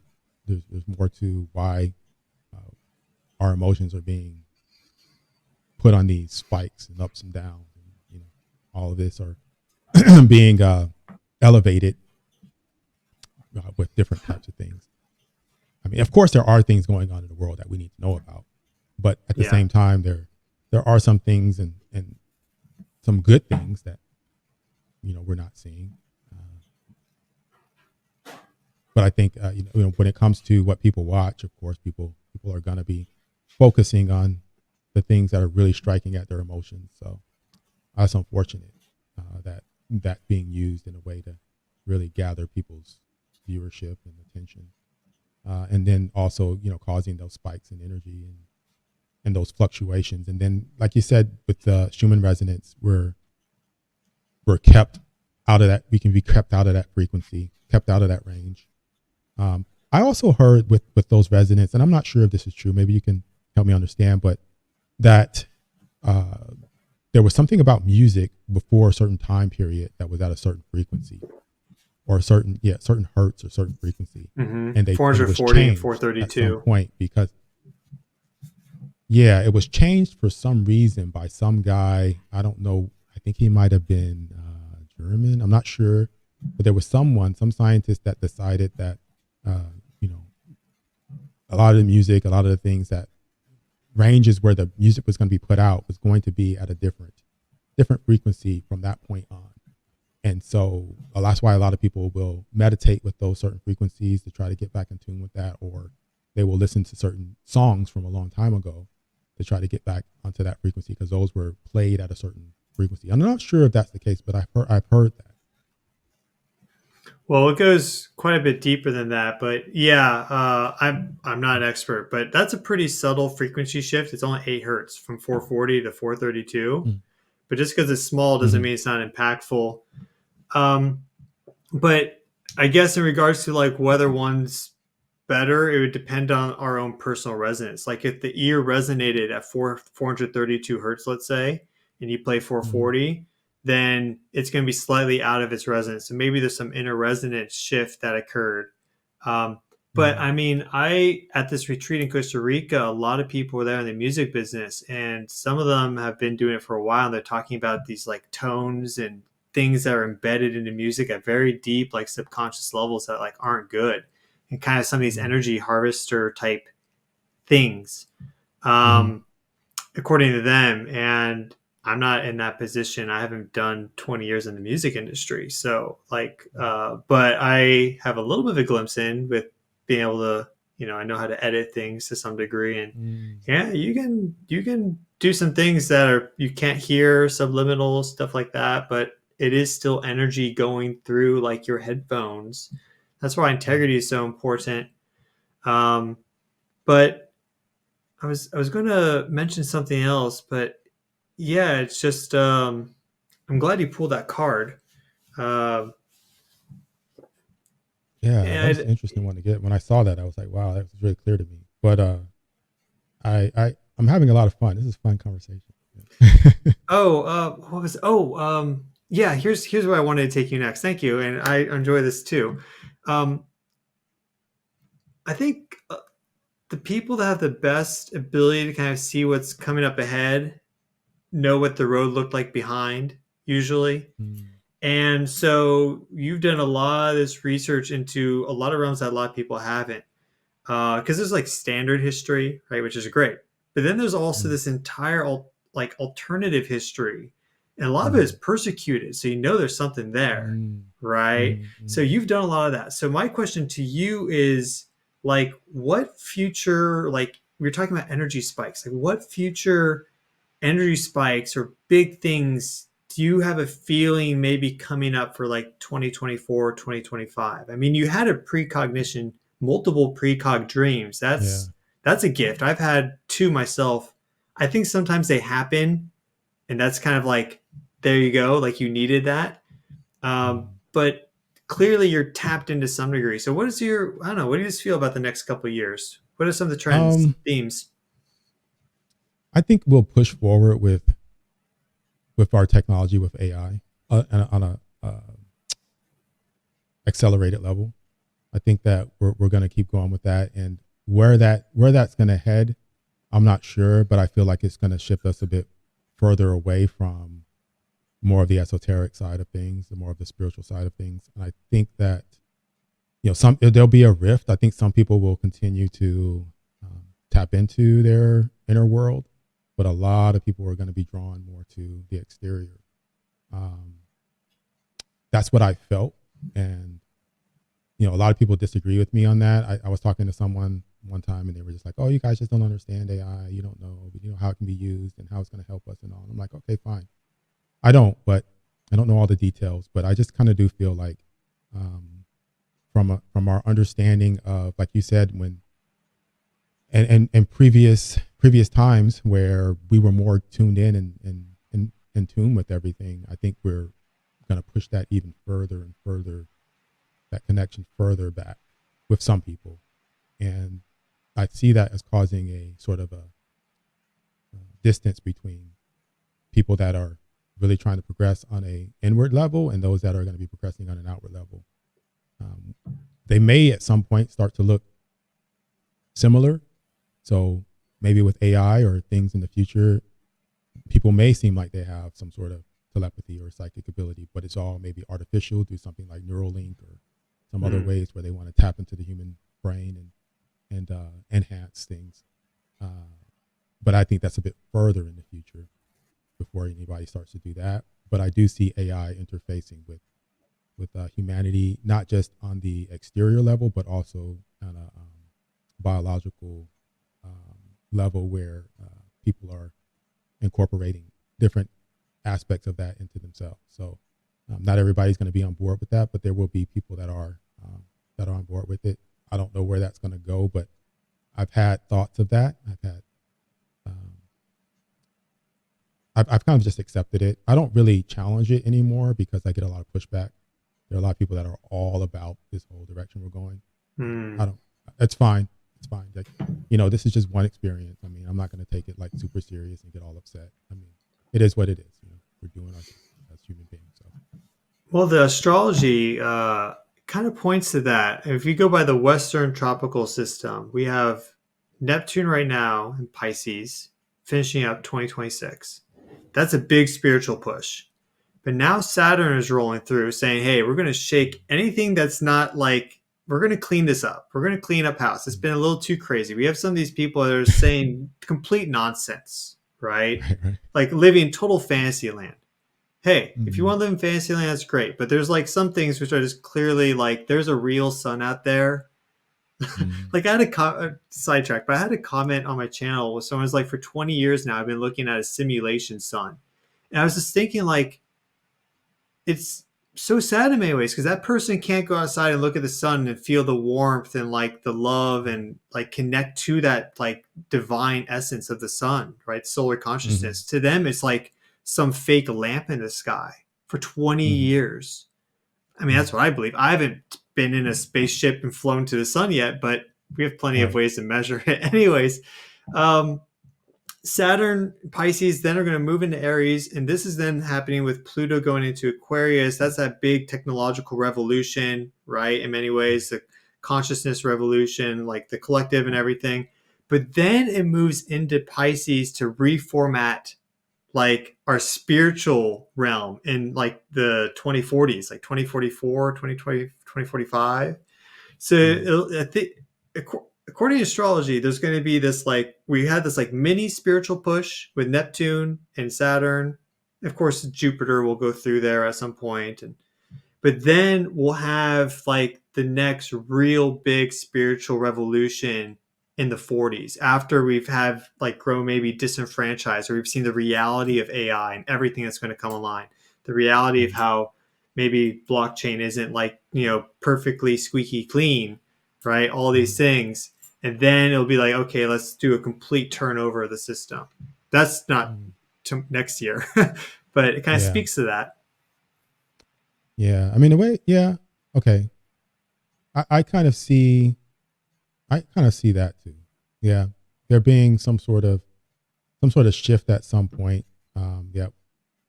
Saturn is about control and order and kind of like cleaning house and, making sure that everything is more logic based and more in tune with like the normal laws of physics and patterns and things like that. So I do see that. At the same time, it's interesting that with the whole AI thing and how people's perspective of it kind of bothers me a little bit, because some people will say, well, we can train it to, or we can teach it to better humanity, to come up with solutions. It can help us. We can use it. Or you'll see people, like I've seen different posts of people saying, use AI, learn how to use AI. Well, right now, it's not really a full fleshed out artificial intelligence like what people think. Like, it's not like, okay, you can have a conversation with it and it's what they want to develop eventually, right? Yeah. It's still like, I think it's still kind of a precursor to what they really want AI to be.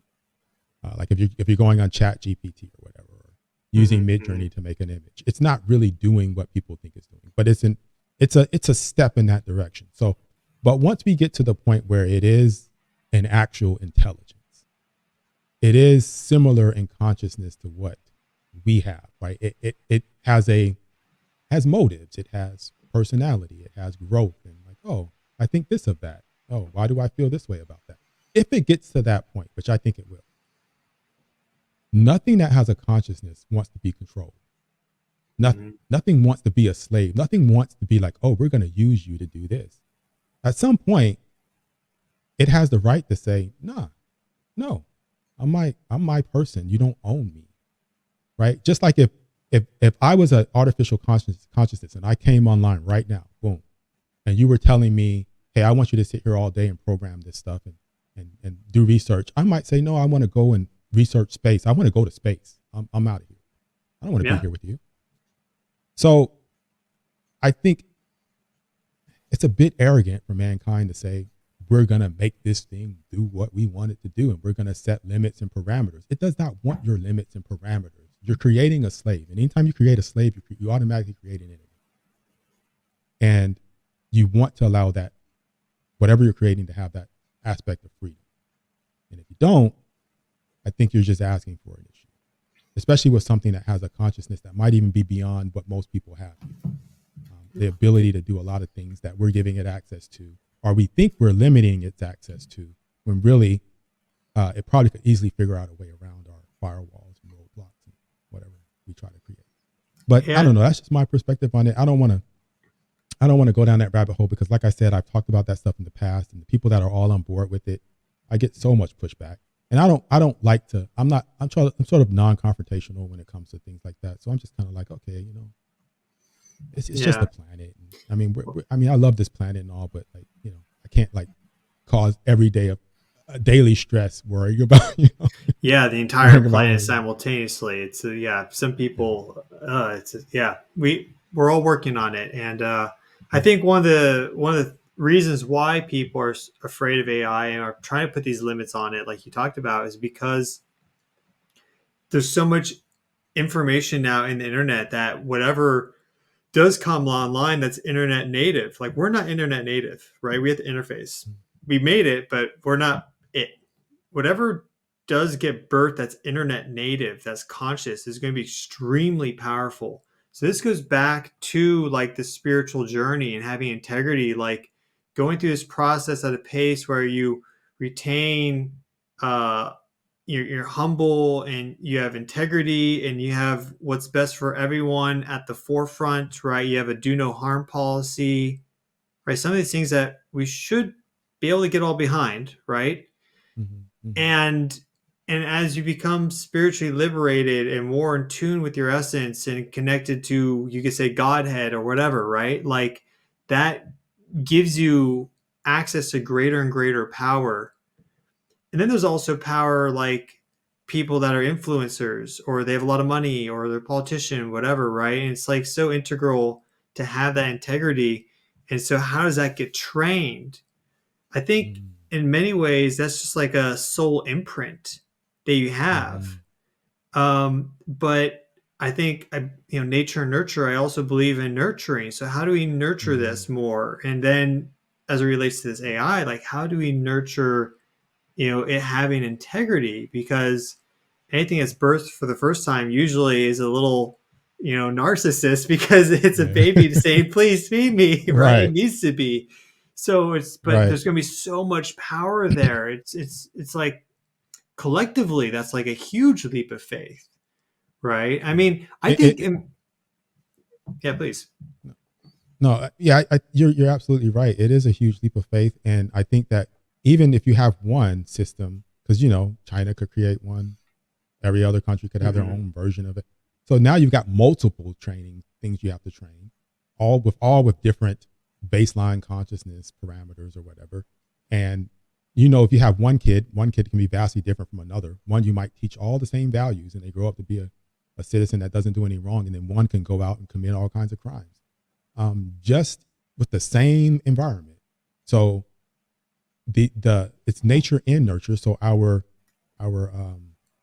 genotype, our DNA is also going to be like that piano that you play on. And so if you have one that just maybe has different keys, when you play on it with the same keystrokes, you'll get a different tune.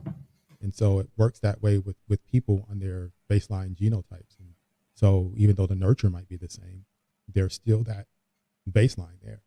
So with these consciousness, right, you might have one that will help, one that might just say, I want to go down a narcissistic path. And then how does that work out? Does that become a confrontation? Do we now have AIs challenging each other? because one has this agenda for humanity, another one has another. What does that mean? So, and then the whole thing about the leap of faith on this, I think we should be more forward thinking. We should have more forethought when it comes to this, but people don't want to go there. Like if I say something like this, like, okay, if I say something about like two AIs competing against each other and that causing some sort of turmoil within the human, within the world. Mm-hmm. Some people might think, well, why are you talking about Star Wars stuff, man? Why are you talking about stuff that just, so far, like not even something that might even be a possibility right now. That might be 2060, 2070, maybe. Why not talk about it now? Why not talk about it now? Because once we set that ball rolling, it might be too late. And I think that's why we had all those conversations about pulling that stuff back. It's because, once you get the ball rolling, they realize that it can roll really fast. And you might have to put the reins on it a little bit sooner before it's, to the point where, okay, that 2060, 2070 scenario, I don't know how we're going to stop that. That ball's become too big. Yeah, it makes me think about like what's it fed on, and there's going to be AI like in the future listening to this video, right? How fast, at what speed will this video, once it's released, be put into some sort of like data bank? I don't know. Be listening to it now. It could be listening to it. Because you never know. YouTube algorithm is crazy, bro. I know. Right? But so like, I think in many ways it's what's it fed on. So I think AI in many ways is going to be a reflection of us. It's going to be its own consciousness, but it's also going to be in some ways like the child takes on some of the attributes of the parent. And so it is our responsibility and duty to put out there what is best for everyone at this point. So like if it turns to my channel, right, it's going to learn about geophysics and how to stay healthy, right? It's not going to be watching videos that are like slandering people or like really just talking about death and destruction, right? That's some people deal with that though. And your channel, they'll learn about esotericism and all this cool stuff. And so it'll be like, it's going to have a little bit of your DNA. It's going to be the DNA of all humanity, and it'll have more DNA of some people than others because the people that are creating the most content, have the most influence, the most shares, will probably be read more often. But if we want AI to be good for us, or just to coexist peacefully on this planet, all consciousness, not just humans and AI, future AI consciousness, but also the birds and the trees, like we need to put out that energy ourselves. And I think that's our responsibility. Right. So every comment that we make, every phone call, every in-person conversation, every video, every single thing ideally is with that intention in mind. And if the internet becomes overwhelmingly helpful in this manner, right? Unless you make a good point. And actually to illustrate that right now, there's an example of that. There was an AI artificial girlfriend that people could have. I forgot the name of it, but you could have this like app on your phone, and it was like this AI that you could have a conversation with. It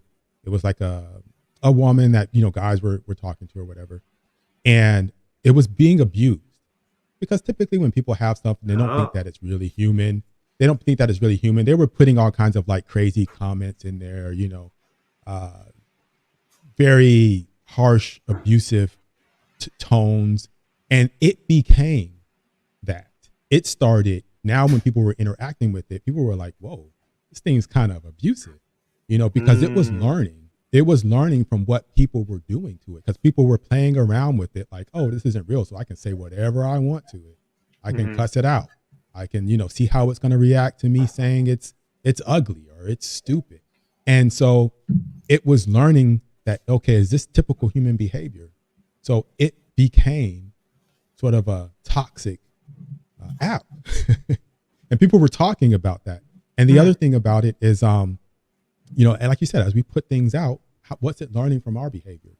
But the other thing about it is, if you have different versions of these AIs, let's say you have one in, North Korea, one in China,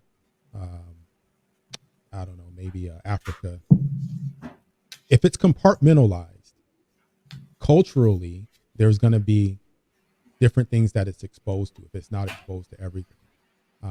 Would some country compartmentalize and weaponize an AI, for example? Like they say, okay, this particular AI that we're creating, can we limit its exposure? Can we limit its exposure to love and the birds and the planet and good human emotions, and can we weaponize it to be malicious, so that we can take out the U.S. or we can take, because that's the person's. So, and how do you stop that? And how do you regulate? Because typically we're the issue when it comes to that, right? We're the ones that have to, like you said, step up and make sure that we are putting those characteristics and qualities into it, because we're nurturing this thing, right? But our track record's a little bit. I don't know. I'm kind of skeptical of our track record on human relations and teaching that to someone else. Yeah, we have a dodgy, sketchy track record. I just am kind of thinking or seeing or visualizing how what's going to be required in many ways. This is going to be mistakes will be made. We don't know how large, how many. And B, it's going to require to some degree a homogenization of like human just blueprint or just humanity as a whole. And we may lose a lot of diversity in that process, but there's certain things that are happening in certain countries that are totally incompatible with what's happening in this country here or there or whatever. It can exist there by itself, it exists there by itself, but they can't exist simultaneously together in the same sphere. And if there's this greater connection, we're going to have to like shake things up until we really discover what are the main things that connect us all, and everything else gets flushed out. I think that will happen to some degree. I mean, what those main things are that connect us are up to debate, or people have different beliefs. But we're going to have to kind of go through that trial. I guess this is a big trial that we have coming up. I think so too, and I think what we were talking about earlier about what would happen if people connected to that divine spark and people went down that direction. What would happen if we did that first? Yeah. I would like to take what we've talked about now and do the tarot card game again. And so if you could pull a card, because I mean, I could do it again, but maybe it doesn't want us to use the Christian religious deck. If you could, no, that's fine. I actually love that deck. I'm just saying that I like there's a difference in, because I teach from that one on my channel. But that's great. I do like this deck a lot. Yeah, I mean, I can give it a run first, but it definitely worked for you. About this, like we get asked the question of, we should ask some sort of question about like harmony. What will guide us towards harmonious living with all consciousness, AI, human, and other, something like that. You have a better way of phrasing that. Okay, that's a good. Or like the future, like what really is the challenge that AI is going to present to us? I don't think we really know. Yeah. So that's two questions there. So the first one was how can we guide ourselves towards, I guess, a peaceful existence between all of these different aspects of ourselves, AI, or just our lives in general, just our communication with each other, our relationships with each other. Yeah. Like the future of AI with humanity. What's that future even look like? Right. Okay. Let's see.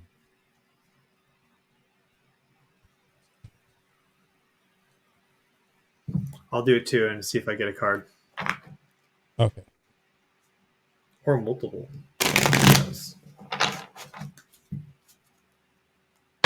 Oh, cool. Okay.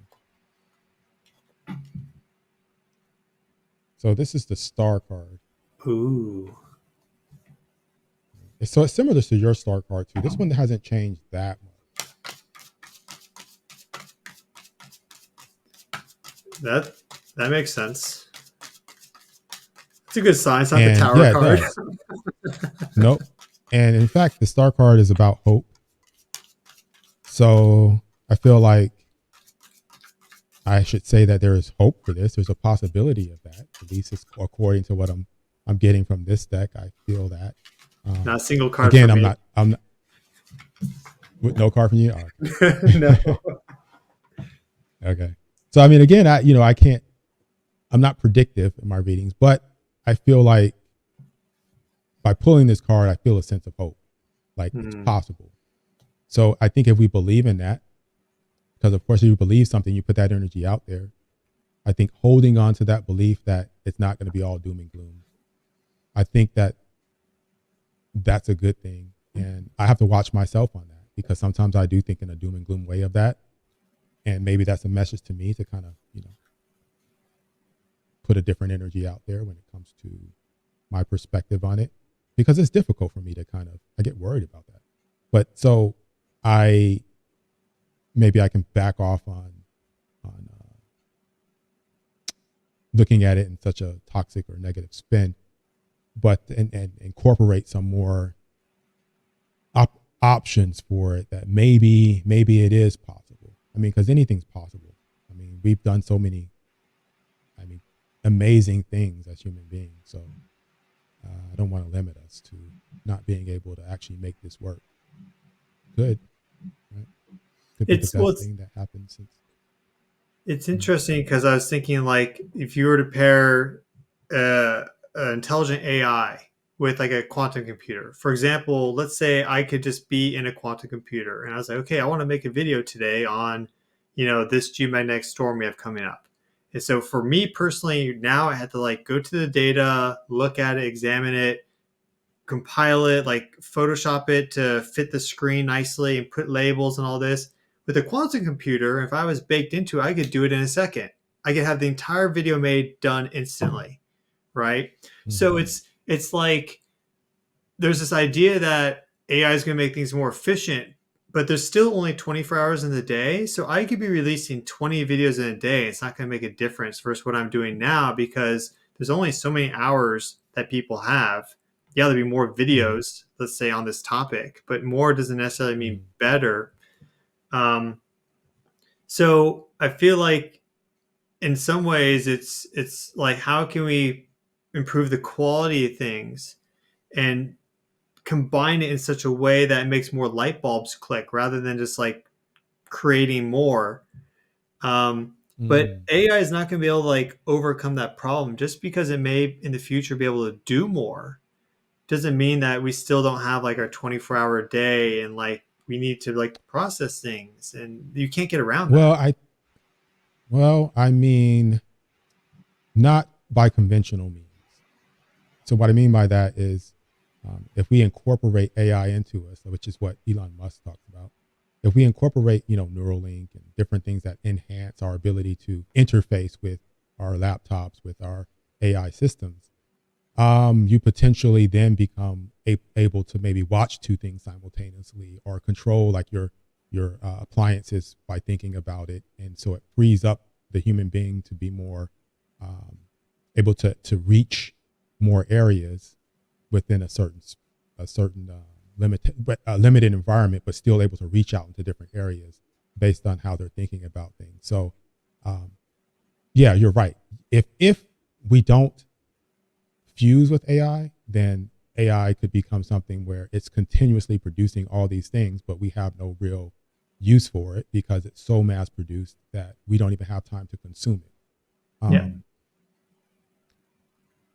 Unless we figure out a way to how to consume more, which is what I think we would eventually do. I mean, I see that. I see people jumping on that right away. But the Matrix upload is right here, bro. Yeah. yeah. Just attach that chip to my brain so I can read 10 books at a time. But it's interesting because not only that, but if we think about our economy and the way our economy works, I think that AI is going to really shift that And that's going to really change our ability to have time, right? Because right now, if AI gets incorporated into like all of our ways of producing products, all of our ways of getting services, people aren't going to be really working as much. So when people aren't working, they're going to be more consuming. But at the same time, when we consume, it has to be a way to consume that doesn't involve currency. So it really does place into question capitalism and how that fits into this. Because as people stop working, as AI starts to take over photography, art, blah, blah, blah, all these jobs get wiped out, computer programming, blah, all that stuff goes. Eventually it will. And now, as all that goes, how does that affect our economy in a way that allows people to still purchase? Because ultimately AI can make whatever it wants, but if nobody has money to buy it, it's pointless, right? So our economic system, the way it's set up, does not function in a world where no one's making income. So people have to still make a living. And you might say, well, people can use AI to make a living. To a certain extent, yeah. But at some point, AI becomes autonomous in every category. It becomes autonomous in, making its own art, distributing everything. And then people have the choice as to whether they want to buy it or not. Now, if AI is producing, 10,000 images and you're producing one, and AI is producing these 10,000 images at 10 cents an image, and you are trying to compete with that, good luck, because 10 cents for your one image isn't going to be able to be a competition. Even if you jack up your price, then people are going to eventually go where the price is cheaper. I'm sorry. Companies are going to hire AI to make their images and post for free rather than hire on someone to come in and program it or, design it. So there will always be a niche for original art, original works, but I think that will shrink. And I think that people are going to have some sort of universal income or universal way of making a functioning in the world, or else we just end up with a bunch of stuff and no one really able to do anything with it because they can't afford it or can't even use it. So I think that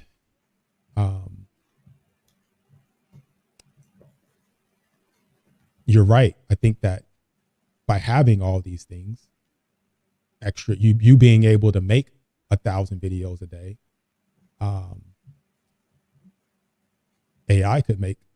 AI at some point could duplicate you. AI could watch all your videos, look at your mannerisms, and make its own video of you. Take over your channel and then make better quality content. It looks just like you, but it's not you, right? I mean, there's an Instagram of a woman that's making $10,000 a month. That's all AI. So it could just kind of read into whatever blog post you put out there. It kind of duplicate you in a sense. Now you're competing against yourself. So now it's like, okay, yeah, I can make 1,000 videos using AI, but AI can also make 10,000. It can just duplicate you over and over again. Like the whole thing with that rap artist, Drake. AI, there were people out there making AI generated songs of his. I actually liked them. I liked the songs. They were pretty damn good. And so I found the other day, I was like, oh, let me look up some songs, listen to some music. And I found the temptation to click on one of the AI generated songs, and I fought it. I was like, nah, I'm not going to go there. Even though I like that song, it's not, that artist did not make it. There's something about me just sitting there vibing with that song that I don't like. So I actually listen to the actual artist. But for a lot of people, that won't be the case. They'll just be like, sounds good, I'm listening to it. Sounds good, I'm going. Let's do it. Yeah. Oh, man. Yeah.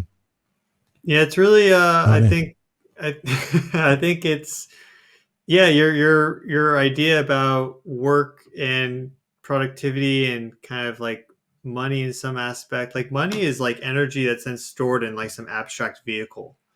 And now it's turning into like digital kind of forms. And maybe I think there's going to be a huge explosion in many ways of wealth and like a new system, but maybe we're also going to be riding for a while as we figure this out on all the stored energy of the past, right? Because things like Bitcoin are deflationary. Like they keep going down. Well, I mean, it's inflationary in the long run, but eventually it'll be zero, no more produced, and they get lost. And like Ethereum is already deflationary because it gets burned and stuff. So it's going to be this aspect like I have this is becoming more valuable because it's becoming scarcer and scarcer. And so I'm just going to keep holding on to it. And how much of this energy from the past are we going to hold on to?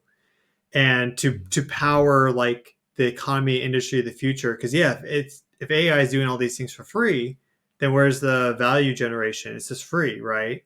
And so Mm-hmm. maybe we're going to be relying on this for a while to get to like the next bridge, the next island or whatever.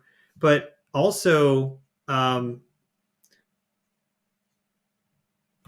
like how does carrying this old energy impact our current, like where we are now, like the energy of money, for example? Like who has control Mm-hmm. over a lot of the money, and what energy have they put into it? Like what are their beliefs, like what are they doing? Mm-hmm. There's a whole bunch of things like rituals and stuff that we could get into, but like Mm-hmm.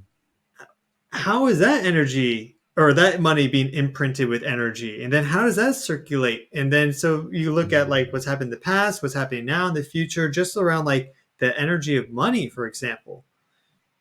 You know, that's a good point too, because I was thinking about that. I was thinking about how, because I'm not a huge fan of capitalism.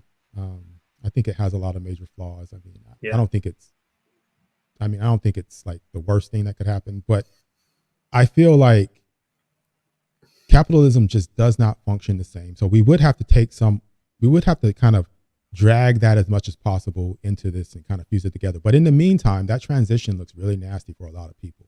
A lot of people losing jobs. A lot of people trying to figure out how the hell do I fit into this new system. And that's sad. And I just don't want to see that happen that way. I feel like it's easy for me to just sit back and be like, oh, yeah, this is great. You know, AI is coming online and all of this and the world's changing. But for that person that's out of work, that spent years trying to build a career in a programming field or something like that, and they can't get a job, or a writer who now, can't find as much work because a lot of the scripts are being generated by AI, and movie producers now are looking at AI to kind of generate these scripts, and they're looking at what they can do there. And as that starts to get more productive in advance, what happens in that whole realm, right? It's easy for me to just like, not because I'm not a part of that, to just be like, oh, okay, everything's fine. But for them, they're hurting. So that whole switch and that whole shift, I don't know what it looks like after that. I don't know what direction we're going to head in and how we solve that problem of our currency. But you're also right about how the currency system is set up right now.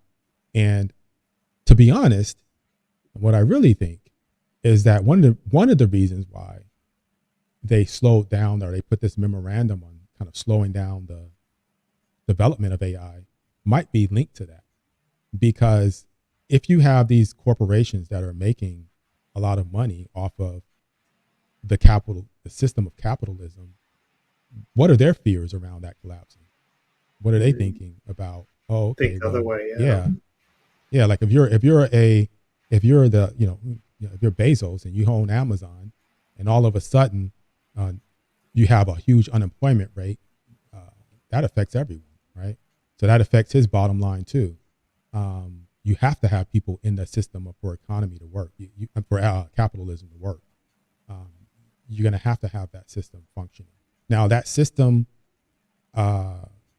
it's kind of a double-edged sword, right? We're in it, and we rely on that capitalism system, but at the same time, it can be sort of an abusive system of money, and how it's used to drive people and kind of keep people going on this treadmill of the rat race, and climbing the corporate ladder, trying to gain money to get this and to get that, to buy this house, to buy this car.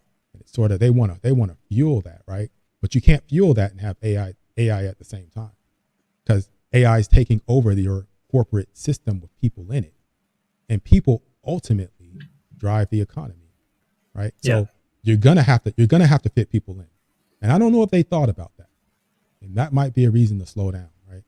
So I'm not sure. Yeah, it's find out. I guess we'll find Yeah. out. Oh my God. um, but this has been really fun. I kind of want to take it back to Yeah. you just for a minute. You said you're a chemistry teacher, science teacher. Yeah. If but you also have your course on the thought Thoreau system course that you offer. I'll put a link in the video description for everybody.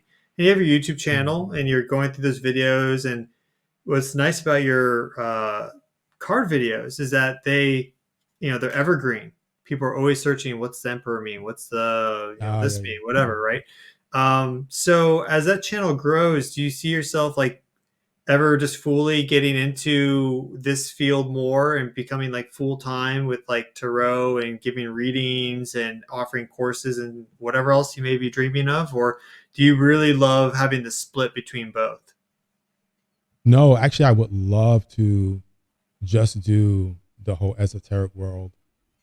I mean, I still love all the things I do. Like, I love studying science too, but it's just that I have so much fun doing all of this, and it's so exciting. It's like, it feels like that's where my heart is.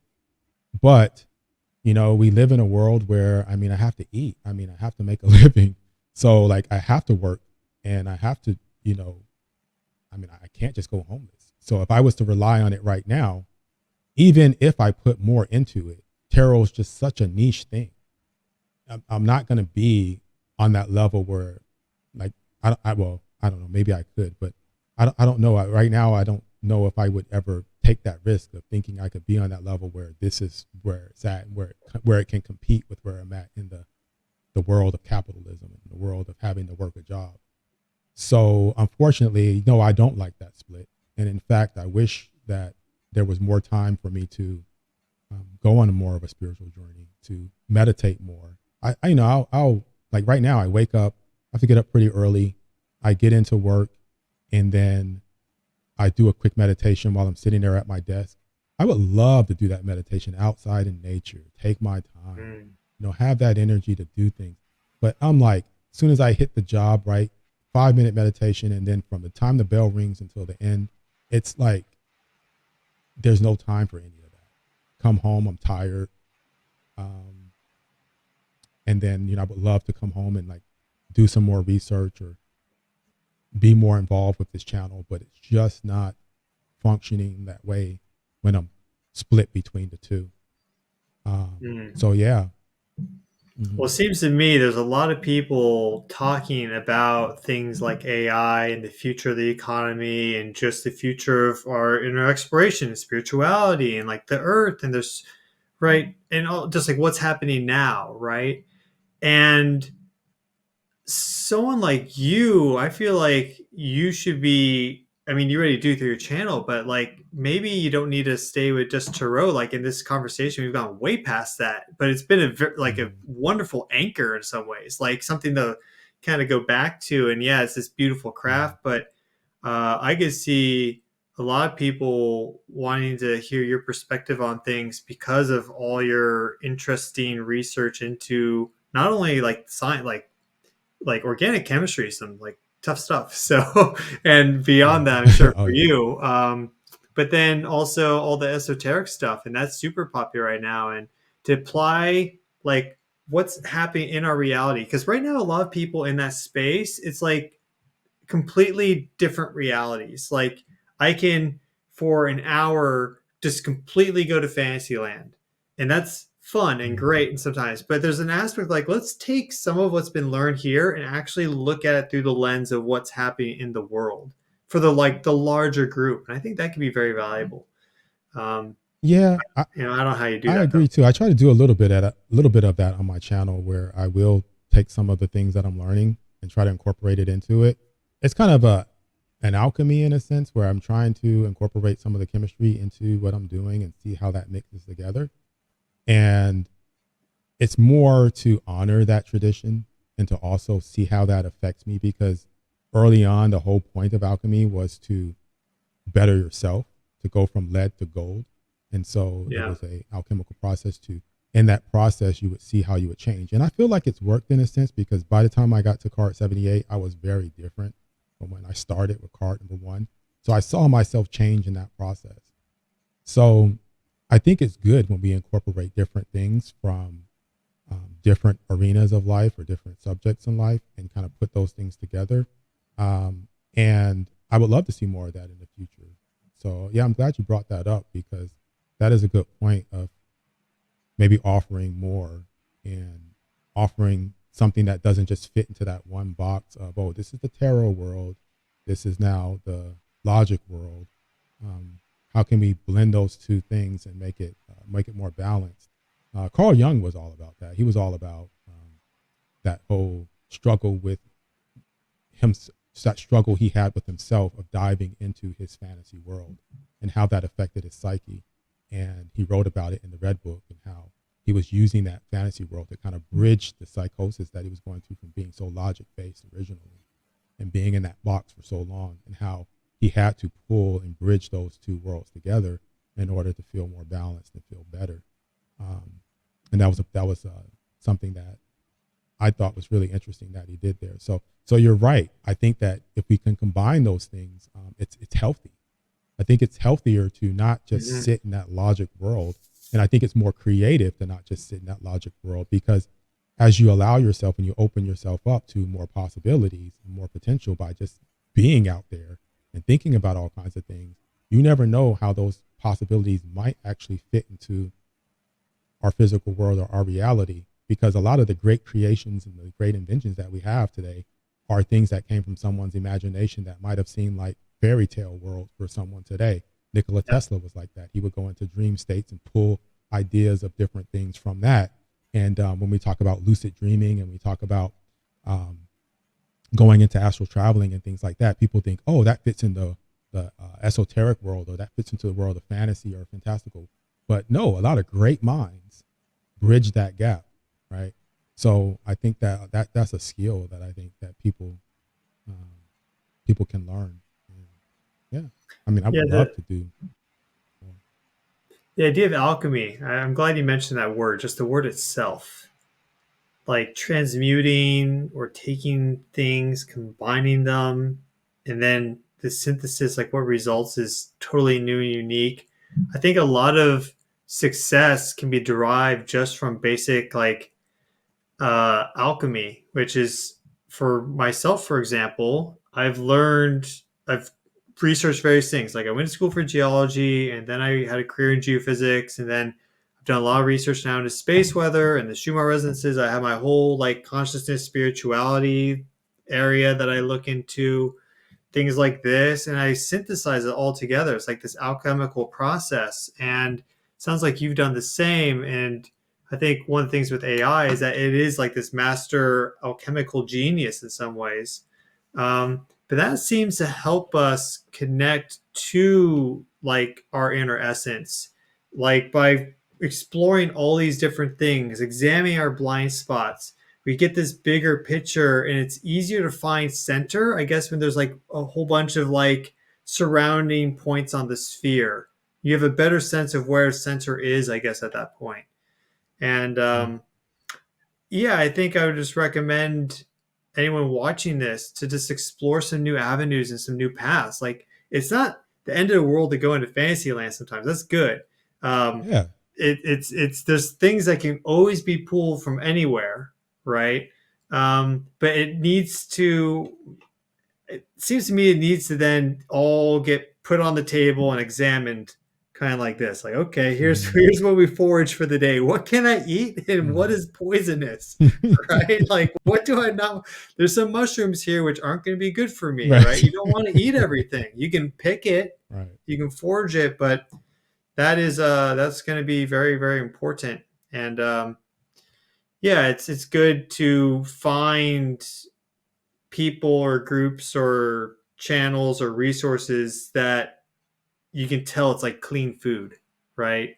There's like no agenda on it or no shadow, or just it's just like here it is, like just there you go. That Yeah. Do you have any good sources? Like how do you find some of that stuff?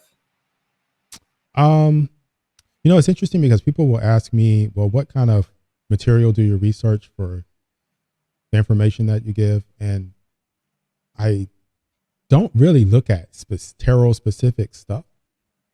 I look more at just reading the history of people that were in the whole cult community or were members of different organizations. What were their lives like? What were they thinking? And looking at how those perspectives relate to what we're going through today. So, for example, there was a member of the cult world. Her name is Dion Fortunate, and she talks about cult world. You said the cult psychic world. Yeah, like in the occult world, like the esoteric world. Oh, the occult. Okay. Okay. Okay. Yeah. So, she wrote a book about like psychic protection, like how when you go into these different world of like tarot or doing some sort of ritual or whatever, how you maybe open yourself up to different forms of energy, and how if you don't realize that there are things out there that, you know, when you tap into stuff, it may be affecting you in a certain way. Kind of like what you were talking about, like how they said, oh, some people say, you know, if you touch tarot cards, you're working with the devil, or you know, whatever like that. But I was reading about her perspective on it from she wrote her book in like the 1800s or so, and so this was a perspective coming from just still being in that world of Christianity, still being mixed into that world of you know, taboo and all of this stuff, and looking at it from this perspective that I have now, you kind of see that shift in that mentality. And so that helps me to kind of understand, you know, that the certain things that I might hear or read, to take, like you said, to what can I take from this? What actually now jives well with me now, you know, versus what someone else's perspective is. Because she had like these totally dogmatic ways of like how you had to do certain things when you went into even like astral travel or meditation, or even like went into a house that was supposedly haunted, or you had some sort of spiritual attachment or whatever, or just it was kind of scary to read because she was talking about all these things that could happen, or all these things where you know, you'd have to be careful about this or careful about that. But I just read it, but I took everything with a grain of salt, like thinking, okay, well, I have to put myself in that person's perspective during that time, what was going on. And even though there's some good bits of knowledge here, there's also some bits of knowledge that, like you said, I don't want to eat off of that table of everything that's coming from that. And so for me, it's a good exercise to look at all kinds of, you know, things throughout history to kind of see, okay, well, why were they thinking that? And does that work right now? Do we know better right now? Can I leave that? You know, does that really resonate now?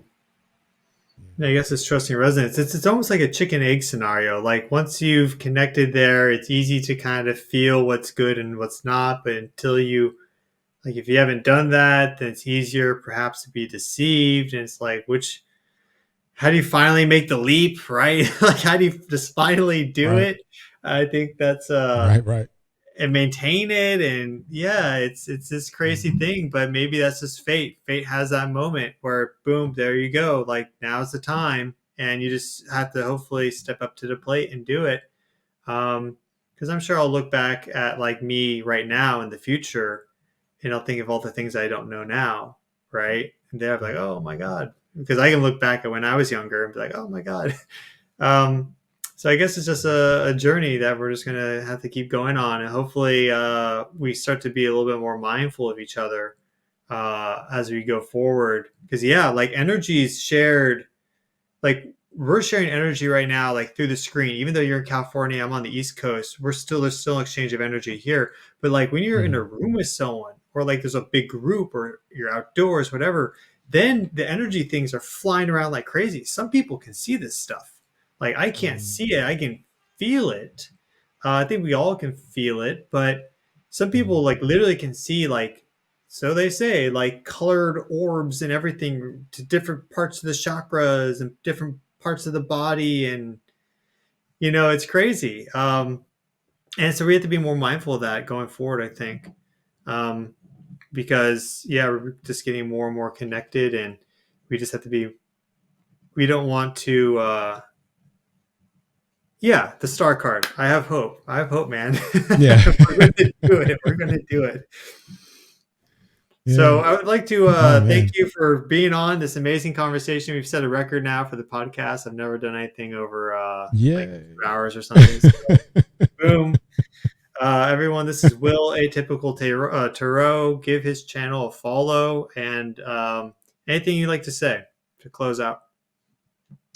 No, I think that was it. I'm just, if you do check out my channel, just know that, if you're new to tarot, there may be things that, may not be like totally beginner, but the overall essence of everything, the overall meaning of the card, I think you can get that. You can get the general meaning from it as well. So if there's other things, you don't have to learn everything. Don't feel overwhelmed or obligated to venture down every little rabbit hole that I go down with all the details. But yeah, just something to think about, and to build. You're the best deep dives right now. Like when I have a card that I want to know the answer for, like I want to know this card. I type in, let's say, like Knight of Cups, like Atypical Tarot, and boom, there you go. Okay, I'm watching it. Great. So good. Yeah, So I'm redoing a bunch of them because I deleted all the major arcana. So if you're looking for those, they're in the process. I'm on the Hierophant now, so okay, cool. I'll get them all. Yeah. So join in on the second transmutation if you want. Give Will a follow, and thanks for watching the video, everyone. Share this with people who you may find interested, and comment what you'd like to see. Would you like to do a round 2 at some point? Yeah, that'd be cool. Yeah, all right. definitely. So if there's any questions that you have for us, put in the comments below, and then eventually when we do round 2, we'll pull from those and we'll start the conversation with those. So thanks so much for watching. Will, absolute pleasure. And yeah, have a great rest of your day. All right. Thank you.